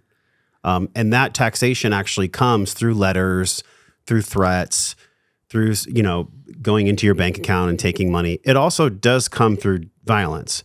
Because if you push up against the system for long enough, IRS agents will come to your house and haul you off to jail. There's violence involved in this. Yeah. So at no part of taxation is there ever a respect for another's autonomy, because we've all been coerced into this game that it's okay to fund a White House party for transsexuals that show their breasts on live television. My tax dollars paid for that. I mean, that's the strongest aversion I have to what's being presented as, quote, liberty and choice through election. It's actually not liberty. It's not choice. The only thing I think elections actually do is they may tend to sway public opinion based on who's the leader, the Republican or Democrat. But at the reality of it, I don't think the president actually has too much sway about what goes on in Congress, House of Representatives, all these different structures that have been put forth to show us we have agency of voter choice. But we don't. I feel like the way that we combat violence isn't with violence. It's actually, the new spear is intelligence. It's financial intelligence, it's spiritual intelligence, mental, emotional, physical intelligence. That's the core of this podcast, man. How do we develop the wellness that we all inherently are born with? Well, we do it by wisdom. We have to have wisdom and intelligence. Do you feel like the only antidote to the political atmosphere where totalitarians, or the Leviathan, as you say, come in and take by force? I don't believe it's by us pushing back with force. Maybe it'll get there. I don't know. It might, honestly. But I think right now a smarter way to play the game is actually to become so skilled in finances and so skilled with your own intelligence that you don't even have to fight the war. You can just exit the war because you become so financially free. Yeah, Do you believe that? I lean that way as well. And it comes with knowledge, wisdom, of understanding the system that we're in, and having that consciousness shift to say, what I was taught in grade school about what government is, that's not actually true. And there are many reasons to understand that. And that taxation is not a benevolent thing. It is, money is being taken, or you get thrown in a cage if you disagree. Whereas in other areas, you pay for the things that you want. It's truly voluntary. Why shouldn't it be the case for all these services that are super important in society that you voluntarily pay for them? Why should you be forced to pay for something that you might disagree with? That's not okay. That's not morally acceptable. It violates natural law. So to have that way of thinking, it's such a consciousness shift. And then all of a sudden, it's like you see the world differently. And then the question becomes, what do we do with it? Is it take down the system, or do we build a new system?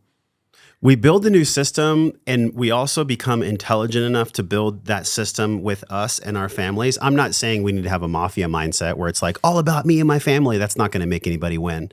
You might win in the short term, but then when you have the life review, you're going to have to really feel the pain that your selfishness and greed caused other families, right? If what Bob Proctor said is true, which I really believe in my heart it's true, he said you take from abundance and abundance is still there.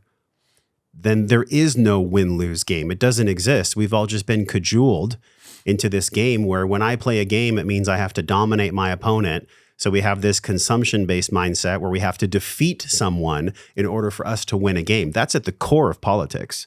The core of politics is I win, you lose. No matter how they explain it, that's really the MO of how it's running, yes? Mm-hmm. Well, it's a great business model. It's the most profitable next to religion. It's like so profitable. Right. We get to take based on the percentage that we tell you we can take from you. I mean, and you start to get into some very perverse incentives, and this is what the Austrian School of Economics looks at. So, for example, an economist named Tom DiLorenzo, he gives an example of government funding of education. Let's say the education system is doing really, really poorly. That then allows people to say, we need to fund the education system more. So the incentive is, we should do a bad job and we're going to get more funding. Whereas in a marketplace, if you are a business competing with others, if you do a bad job, guess what? I'm going to hire someone else. Yeah. But you can't do that with a political monopoly. I mean, some people might say, well, Mark, you can just move to another country, but then you're stuck with that other system. Maybe not everyone can move. And expatriation is not always so easy either in terms of actually extricating yourself from the taxation system. So it's not so simple. We have these political monopolies over certain jurisdictions, and that's the way our world is set up. Even the word jurisdiction is interesting. What can you tell us about jurisdiction and how this can help us flip our thinking about liberty? The word jurisdiction. It's arbitrary, isn't it? It's completely arbitrary. It's been set up by a lot of things that came before us, where some people said that this is the territory that we get to govern, and it's not really private property. It hasn't been. It's governed by a government, by a state. And at the core of it, look at what's happening on both like local city, state, and federal level. There's fees and taxation all the way down. Like I don't actually own the property. I might say that I do, right? I have this podcast studio I build. I'm paying a mortgage on the house. Even the word mortgage, if you look into the French term, it's about dying, morgue. There's so much hidden etymology. And if you look for the truth for long enough, you find very disturbing things when it comes to what you actually own or not. The moment I stop paying property taxes, the moment I stop paying my mortgage, I'm going to have I'm going to attract violence that they're going to come back and take it. Right. So do I really own it? And even people who own their property, their taxes. So it's like rent to the government to keep the thing that you own. How do we become free? What have you found in your research and in writing this book, An End to Upside Down Liberty, that we can actually become free? Where's the liberation in this question? The way I describe it in this book, which was written in 2021, is about shifting our consciousness first and then moving to a society which is probably more like a North Star because it would require a lot of consciousness shifts.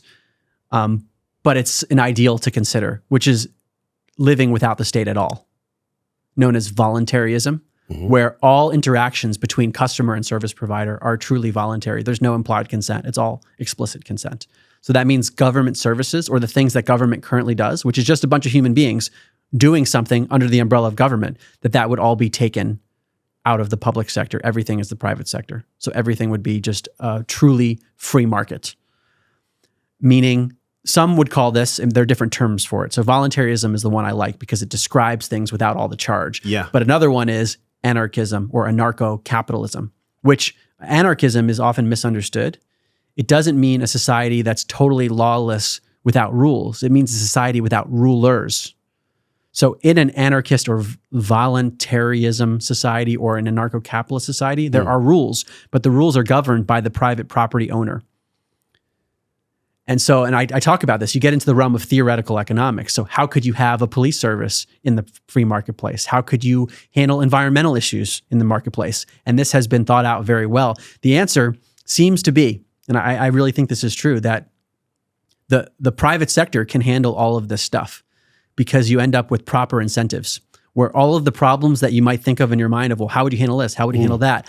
What happens is that human beings, if they don't like something, they end up having to go to something else. And that means there's an incentive for goods and services to be provided by someone else. Entrepreneurship of, oh, people don't like this thing. Let me go invent something that maybe hasn't even been conceived of yet because we haven't thought of it. So that's where it gets tricky because you have to be imaginative to say, wait, there might be a solution we haven't thought of. And even though I haven't thought of it, it might be better than the status quo.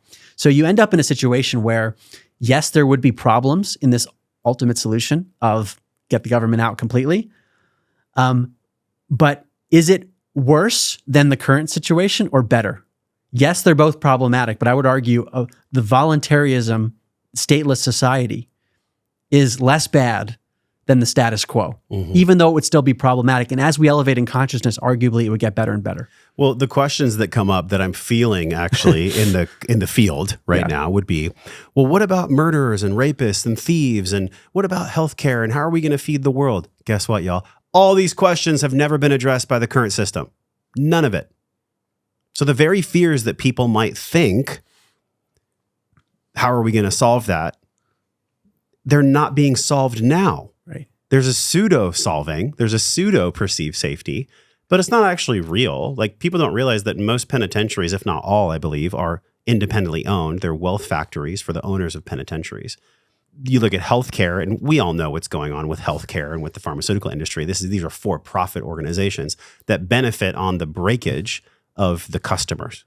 So none of this is working, is what I'm saying. And we all know it on some level. And it goes back to what I said when I was a kid. What is all this crap? That question for me that's like bubbling up again is, there's got to be a better way. This isn't the right way. That's what feels most real to me. This isn't the right way. So if we completely flipped the way that we see liberty or government or politics, what I heard from you in so many words is being an individual, being sovereign. How would that look? And how can we actually create that as a soul, as a human, in the system that's existing right now? Is there a way for us to create that with ourselves and our families and our friends, even operating as a bubble inside of what is perceived as liberty? Yeah. The answer is I don't know exactly how it will manifest, but I do think the first step is acknowledging all this stuff. And then what I would hope would happen and would theorize would happen is that people would use their individual creativity to say, oh, wait, we're actually sovereign entities. A government isn't what gives us liberty. And yeah, all these problems that we might have if we had true freedom outside of government isn't solving them so well right now, but we're just accustomed to them handling this, so we somehow think we're secure. It's something in our psychology that likes the security of what we have currently, and it kind of relates back to what I was talking about with my thesis, the fear of the risk aversion. Yeah, that can sometimes come up. There's a risk aversion here of like it works pretty well, but no, it actually doesn't work that well.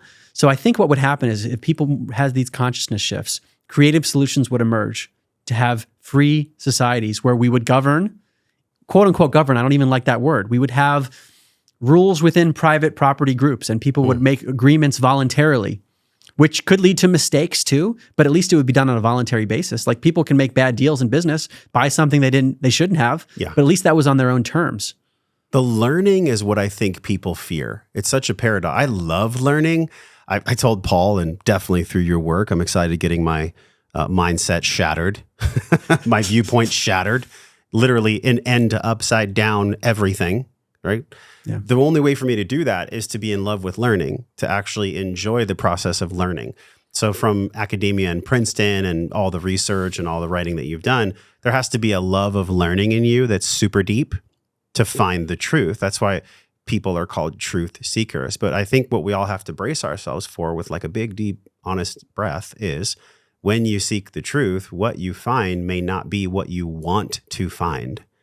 Because a lot of these stories that have been propagated by special interests for so long, for millennia, has been self-serving. It's been from a place of greed or control. And I think that's the part that people want to bury their head in the sand about. They don't want to know about that because Netflix is on and Yellowstone is on, and I have my kids' college coming up, and we're all distracted by that. I think there's a reckoning that's going to happen, and I really feel like it will happen in our lifetimes. I sense that, especially with the evolution of AI and the proclivity of information getting out there. You can't control what's being birthed. You just can't. People think, like Sam Altman, the founder of ChatGPT, was like, we actually don't know. This is the founder, right? This is the guy that with him and Elon Musk and his other executives created ChatGPT. And he's saying on record, like, yeah, we don't actually know what's going to happen. I mean, how wild is this, dude? You want to talk about new possibilities. How do you take all the information in your books and then also juxtapose them to AI? Right. You know, how AI is going to impact all the thinking that you're helping people flip. And I've actually been exploring that a lot. And I posted on my social media accounts where currently AI is definitely biased toward the mainstream narratives No with doubt. regard to anything. No doubt. And it varies by AI that you use, whether it's ChatGPT or Google's Gemini, but it does abide by logic. So if you present it with certain pieces of information, you can back it into a corner where it has to confess things. How so? Give an So example. I've been getting Yeah. it to confess things. I want to be mindful of censorship of your platform. Go for so, it. Hey, if we're going to get censored, so be it. Okay. That's fine. And I'll try to use my words carefully. Yeah. I want to be respectful here. But I've done a lot on questioning whether the scientific method is used properly in studies on virology, which is a very hot topic, of course, because everything that's happened in 2020. I bet you and Alec went deep on that. We did. We went Phew. deep. We went deep a year ago on that, and we just went deep Yeah. on Cosmos. But it's a very important topic because of, number one, the financial interest, but also we saw the world was shut down on the basis of certain assumptions that I didn't even know existed. But the scientific method, this is basic stuff. In order to run a scientific study that abides by the scientific method, you want to have an independent variable and proper controls. So an independent variable is the thing you introduce into a study to see the effect. And a control is what happens if we don't introduce that thing and see what the effect is. So in basically with AI, I got it to admit that the field of virology does not have a truly purified sample of just a virus based on the methods that have been used dating back to 1954, the Enders and Peebles study. And because of the methods that have been used since then, and these have been admitted as the gold standard, even in freedom of information requests, responses by government agencies around the world, that they have basically distorted the term isolation. Because in order to have an independent variable in a study, you would want to isolate that variable by itself so that you could introduce it into the study. So in the context of viruses or anything medically, you'd want to have just the thing that you think causes disease, rather than a bunch of other stuff that might also distort your results. So you want to have a purified sample, and that's not what isolation means in virology. Isolation in virology means that you take an unpurified sample from someone who's sick, you put it into a medium, it's called a cell culture. It's a soup that has a bunch of stuff. It has antibiotics and monkey kidney cells. And if you see cells breaking down in that soup, the inference is a virus from the person who was sick must have caused the cells to break down. Therefore, we've isolated the virus. So you see how it's a distortion? Isolation really means to separate one thing from other things. To use an analogy from Dr. Tom Cowan, if you have a toolbox, if you want to isolate the hammer, you take the hammer out, and then you can characterize and study just the hammer. But if we're dealing with a sample that's not truly purified and we're putting it into a soup that has a bunch of other things, there are a lot of variables, just scientifically, that could explain cells breaking down, and yet they call it isolation. So this is what's happened in these freedom of information requests that have been submitted all over the world, where people, including Christine Massey, who's led this initiative, but others too, they say, can you show me studies where we have just a purified sample, where it's not being put through this soup of cell culture? And they say we don't have records for that because the gold standard is to use this cell culture. Why is that the gold standard? Because that's what was done in 1954 by Enders and Peebles, and Enders was a Nobel Prize winner, and that has become the method. So I go through all of this with AI. Because if anyone goes right now and say, has a virus been isolated? They'll say, absolutely, it has been. And they'll give you all these examples. But what you find is that there are inferences that could be explained by other things. And there is no independent variable in the studies. And if you don't have an independent variable, you can't do a proper control, because you need to have an independent variable identified first to have the control without the independent variable. So we run into problems. And AI is often, they're forced to confess, yes, by definition, this is pseudoscience, because science has an independent variable and proper controls. So that's just one example of the sorts of confessions that AI it can be powerful in terms of truth seeking, potentially. Now, we all have to be vigilant, because you can sway AI sometimes to say something that's not true. So we have to be very mindful of like what the prompts are, but it is powerful to see a machine flip, where it starts with, yes, it follows the scientific method. Absolutely. Oh, yeah. And then it's like, wait a second. Yeah, okay. I define pseudoscience as this. And and now I've told you that there's no independent variable or proper controls. Oops. See, people think that AI is going to be this thing that is going to change the way that we perceive the world. But I actually think it's the opposite. I think that AI is actually a child that Kevin Kelly describes as the technium, which is essentially consciousness experiencing itself, or God experiences itself through technology. If it's presupposed that technology or the technium is consciousness experiencing itself, what I think is really fascinating about this is any living being is informed or educated or taught by its upbringers, by its parents or its creator.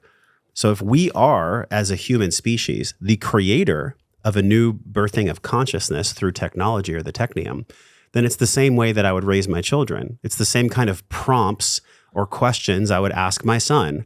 Hey, son, how do you think that we could do this in a more loving way? Well, then I'm feeding him that thought form, that rationalization of thinking and decision-making process is what I'm imbuing in my son.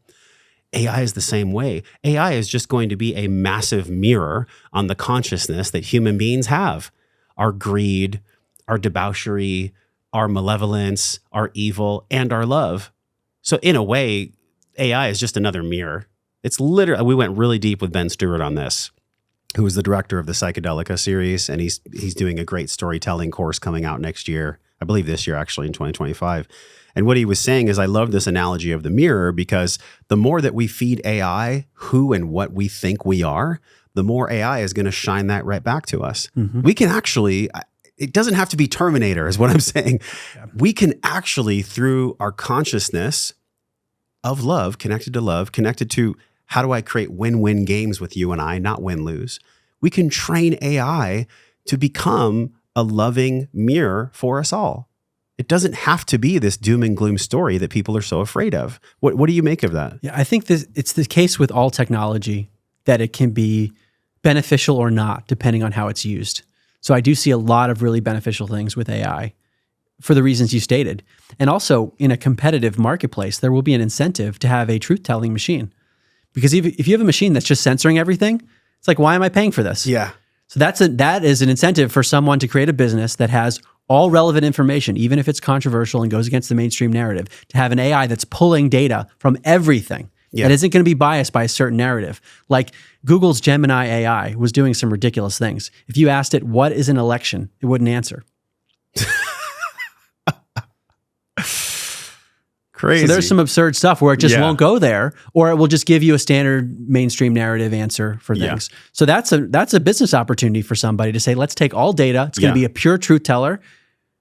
And what would that do for all of us? It would make our lives much easier in many ways, and it would allow us to then do other things that might just take up our time where we're doing menial tasks. Somebody gets to create Truth GPT instead of Chat GPT. Yeah. I don't even know what the GPT stands for. Do you know what the GPT stands for?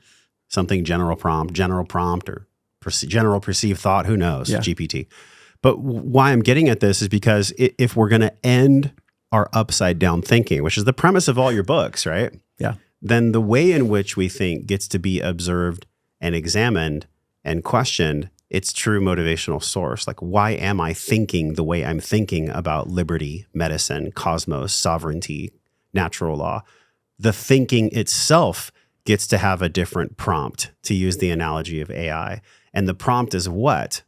Prompt is when you present a certain set of language or motivational input that is a starting place for the perceiver or the computer to give you an answer, or to give you a solution, or to give you some new information that's actually delineated from your prompt itself. Like the prompt that we're giving, whether it's to my son, whether it's to you on the podcast, what I'm getting at is the questions we ask is really the yielding of the consciousness we receive. Yes. It's about asking better questions. Right. Questions that are coming from our seeking of truth.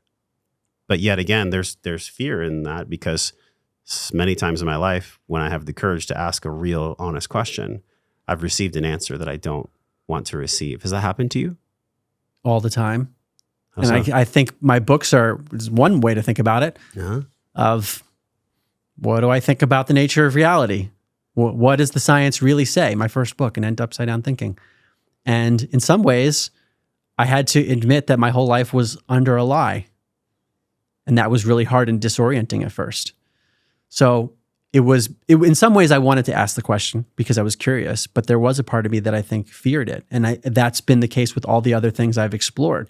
because medicine, cosmology, anything else, do I want to ask this question? Because maybe I'll find something where I feel like I have to write about it. I feel like there's a duty to write about it, and then people aren't going to like me. So the journey of asking questions is one that requires some courage. Courage? I mean, massive courage. Yeah, for anything, but it could be beliefs that we have about ourselves or about a life situation to ask hard questions. But it also is from a place of humility, because a question means I don't know the answer. And do we really know the answer to anything other than one thing? This is what I've concluded so far. There's only one thing that I'm sure of, which is that at this moment, it feels like I have a conscious experience. Everything else is some kind of an inference, some more inferences than others, which leads me to then say it is fair game to ask questions all the time. But I encounter many people, and in my old life, this was more common. It's almost like a negative to ask a question. That means you don't know. Mm-hmm, mm-hmm. Because of a perceived threat of ostracization, which is essentially the core of what I felt from you, at least, when you would publish something, there may be a twinge of fear. Yeah. In other words, it's this primal part of you, this human part of you that's like, I don't want to be ostracized, right? Because that's baked into us. Yeah. Or what if I talk about something and then a new finding comes out that contradicts something discussed in my books? So what? Yeah. Do you ever just say, so what? I do. Who cares so what? Isn't that such a powerful question? 2 words. So what? If I share something on the podcast, and by the way, we're not here to tell people how to think, right? Mm-hmm. It's just offering a different perspective, right? Everybody has their own soul journey as to how they're going to think, right? But if I'm presenting a way of thinking or being or living that I then learn isn't loving to myself or others, you better fucking believe I'm going to share that. That's what learning is. So it's like, so what? I get that we have that fear, though. That's a real fear in all of us. Well, go back to David Hawkins. He would talk about fear and say, this is the solution. If you have a fear of something, let's say the fear is that if I say something at work that my boss isn't going to like, then I'm going to lose my job. And then he would say, so? And then what? And the person would say, well, then I'm not going to make money. And then what? And then I might be on the streets. And then what? And then I can't feed myself and my family, and I might die. And he goes, so? So if we really break it down, it becomes existential, our fears. And that's why, in my own experience, studying these sorts of things is death as we conceive it, is that really what we've been told in terms of how we should fear it? Because most, if not all of our fears end up there. And then I might die, whether it's actually dying or feeling like I'm going to die. Yeah, it's this primal aspect, because I believe we're body and spirit, right? So we're a soul having an experience. That's you said. That's the only thing you can really know is you're having an experience, right? And those were my words. You said something different. And it's in this moment I'm having an experience, because my past experiences are still an inference. But right now, I can verify that I'm experiencing something. And the paradox is that you're also a physical body, or at least how you're orienting in this environment. You're a physical body, and that body has certain things that are baked into it, like an amygdala and a prefrontal cortex and a default mode network. Like there's certain ways in which we've learned about physiology and neurology that run the show if we let them. But I think consciousness transcends all of this. It transcends the human body, where we can actually notice the charge or notice the amygdala flaring up, and we can just simply say no. We can just say no to the charge. None of that is possible if we're being wheeled a story that keeps us stuck, where we're a slave to our biology, where we're a slave to our brain. And so the only way out of this is through it, man. And the only way out of this is to flip the script. We've got to flip the script. Do you lay awake at night thinking, like, how am I going to flip the script for so many people? Or is that not one of your deepest concerns? It's more about flipping the script for myself to get myself in the best place of joy, happiness. And then what I find is when I get in that place myself, I'm capable of serving. I'm more capable of serving. I can be the best vessel. And what does service mean to you, to truly be of service? I think it depends on the person. But if we were to generalize, it's to help up-level consciousness for other people. And that can manifest in so many different ways. Sure. In my book, In End to Upside Down Living, I talk about a lot of these topics of, like, basically how should you orient your compass for living with a new view of reality? What's the overall orientation of my life? What's the intention of my life? And there are 4 pathways that I derive from the yogic tradition, but I think they apply to everything. And I kind of finagled things, but 4 paths to evolution. And the first is the pathway of knowledge and wisdom. The second is devotion. The third is selfless service. And the fourth is like energy practices. And that can be through physical fitness or meditation, yoga. But those are basically the pathways that people take. And some might be biased more toward one than others, but eventually all become part of one's being. So knowledge, wisdom, selfless service, devotion, and energy. Those 4 things. So I always try to think about what am I doing in each of those 4 areas. And then I find that when I do those things more, it's not only helpful to myself, but others. And I'm hesitant to give specifics because for each person, it can manifest differently. Yeah. No, that's really, I love the construct of 4. Earlier, I talked about 3. I see a lot of 4s in the universe as well in our experience. You know, so much of our podcast today, which has been epic. I mean, I think of how many people have tried to flip the script in their life, whether it's their behaviors, their addiction, but it all starts with the thought, right? Either unconscious or conscious, right?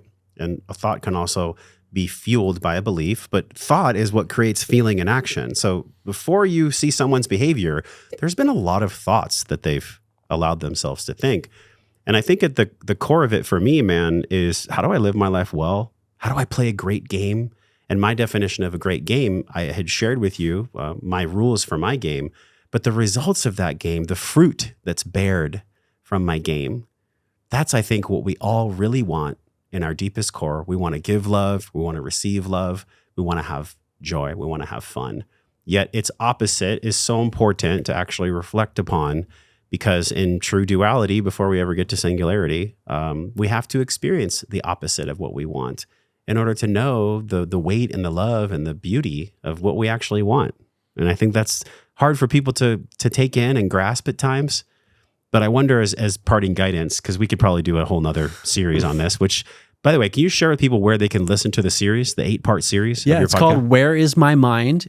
It's Mark Gober and Blue Duck Media. It's on Apple Podcasts, Spotify, all the major players. Because there are some other Where's My Mind podcasts, but it has a blue logo with a picture of a head and an open skull opening up to the brain. Mark Gober and Blue Duck Media, 8 episodes. Okay. Another great starting place if you've been feeling what I'm feeling, and that is to actually live life liberated, you have to be able to see it through a different lens. That's a huge inspiration for me, not even motivation. It's a huge inspiration for me. How much that I, through yourself and other mentors and friends and just people that share space with me at this table, I learned so much. It's therapy, it's wisdom, it's everything good in the world. We've lost the art form of hearing someone out. I have people on where I disagree with them, and I actually think that's really good because we need different perspectives is what I'm saying. We must have different perspectives to see life through a different lens. So y'all may have not related and attached to everything that Mark shared, but like there's some really good nuggets in there. But all of this has an endpoint in our experience, as you would say. Yeah, I think contrast is super important. I'm glad you went there because at one level, if there's just oneness, there is no contrast. But the experience that we have is one of contrast, of multiple whirlpools in the stream, so to speak.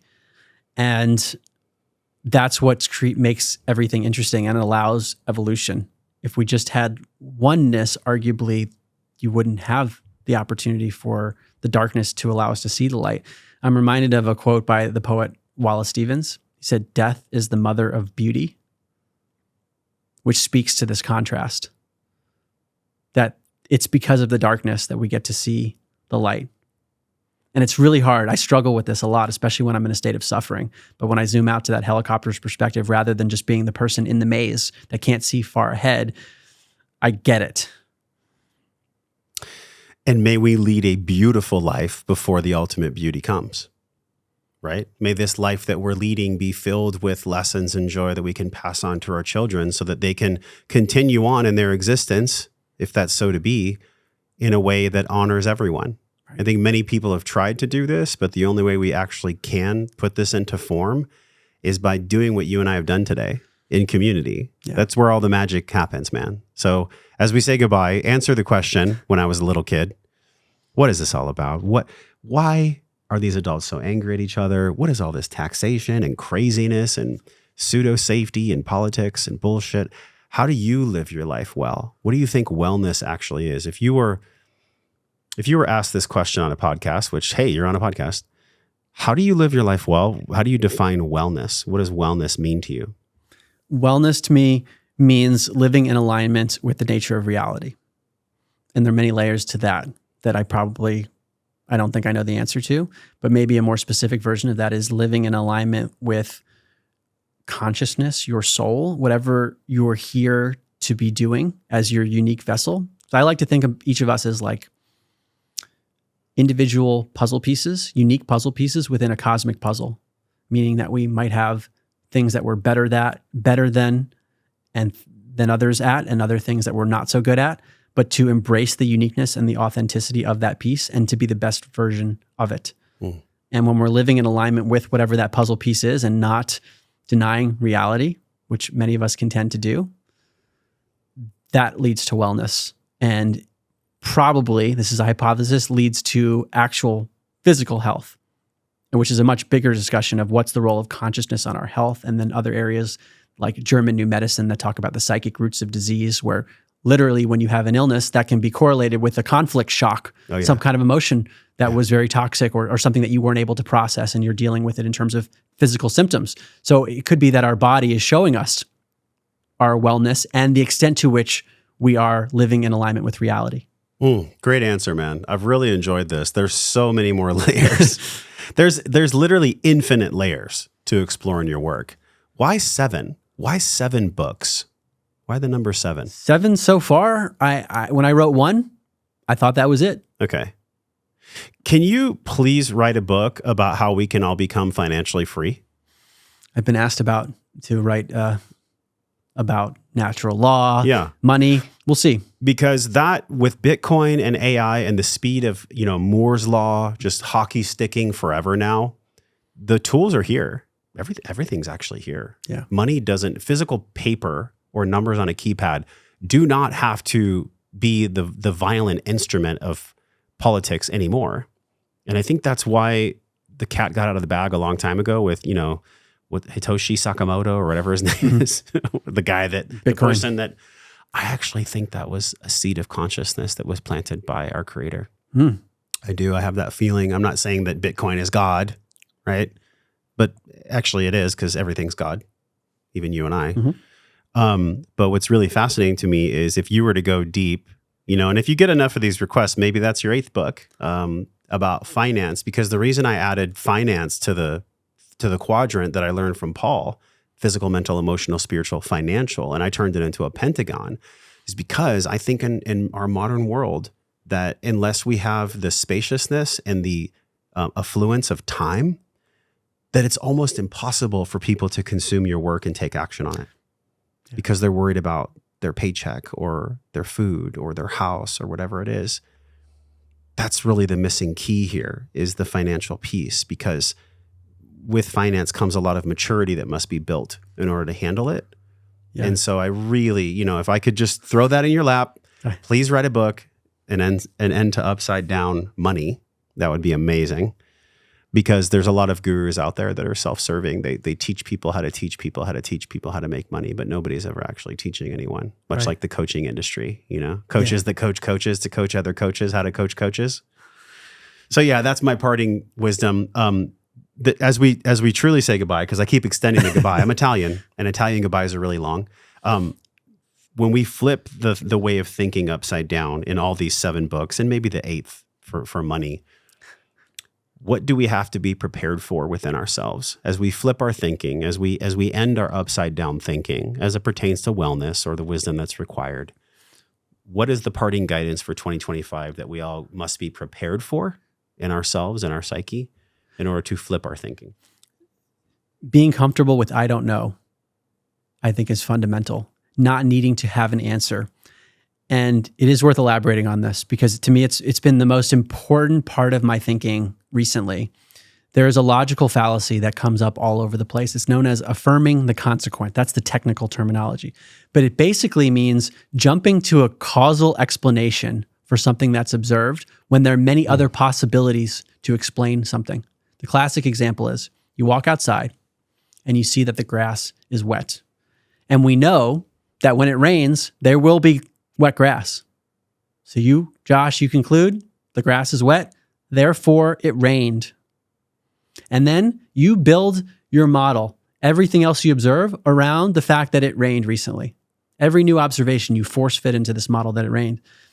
But maybe it didn't rain. Maybe there was just dew on the grass, or maybe there was a sprinkler system, or maybe some kids ran by and poured buckets of water on the grass. We could come up with a million explanations. Maybe there were multidimensional aliens that popped into our dimension and poured water on the grass and popped out. I'm being facetious, but the point is there's a lot of things that can explain a phenomenon. Yeah. And we latch on to one explanation. But you know what? It's okay to run a bunch of analysis, and we can sit here together and say, you know what? It didn't rain.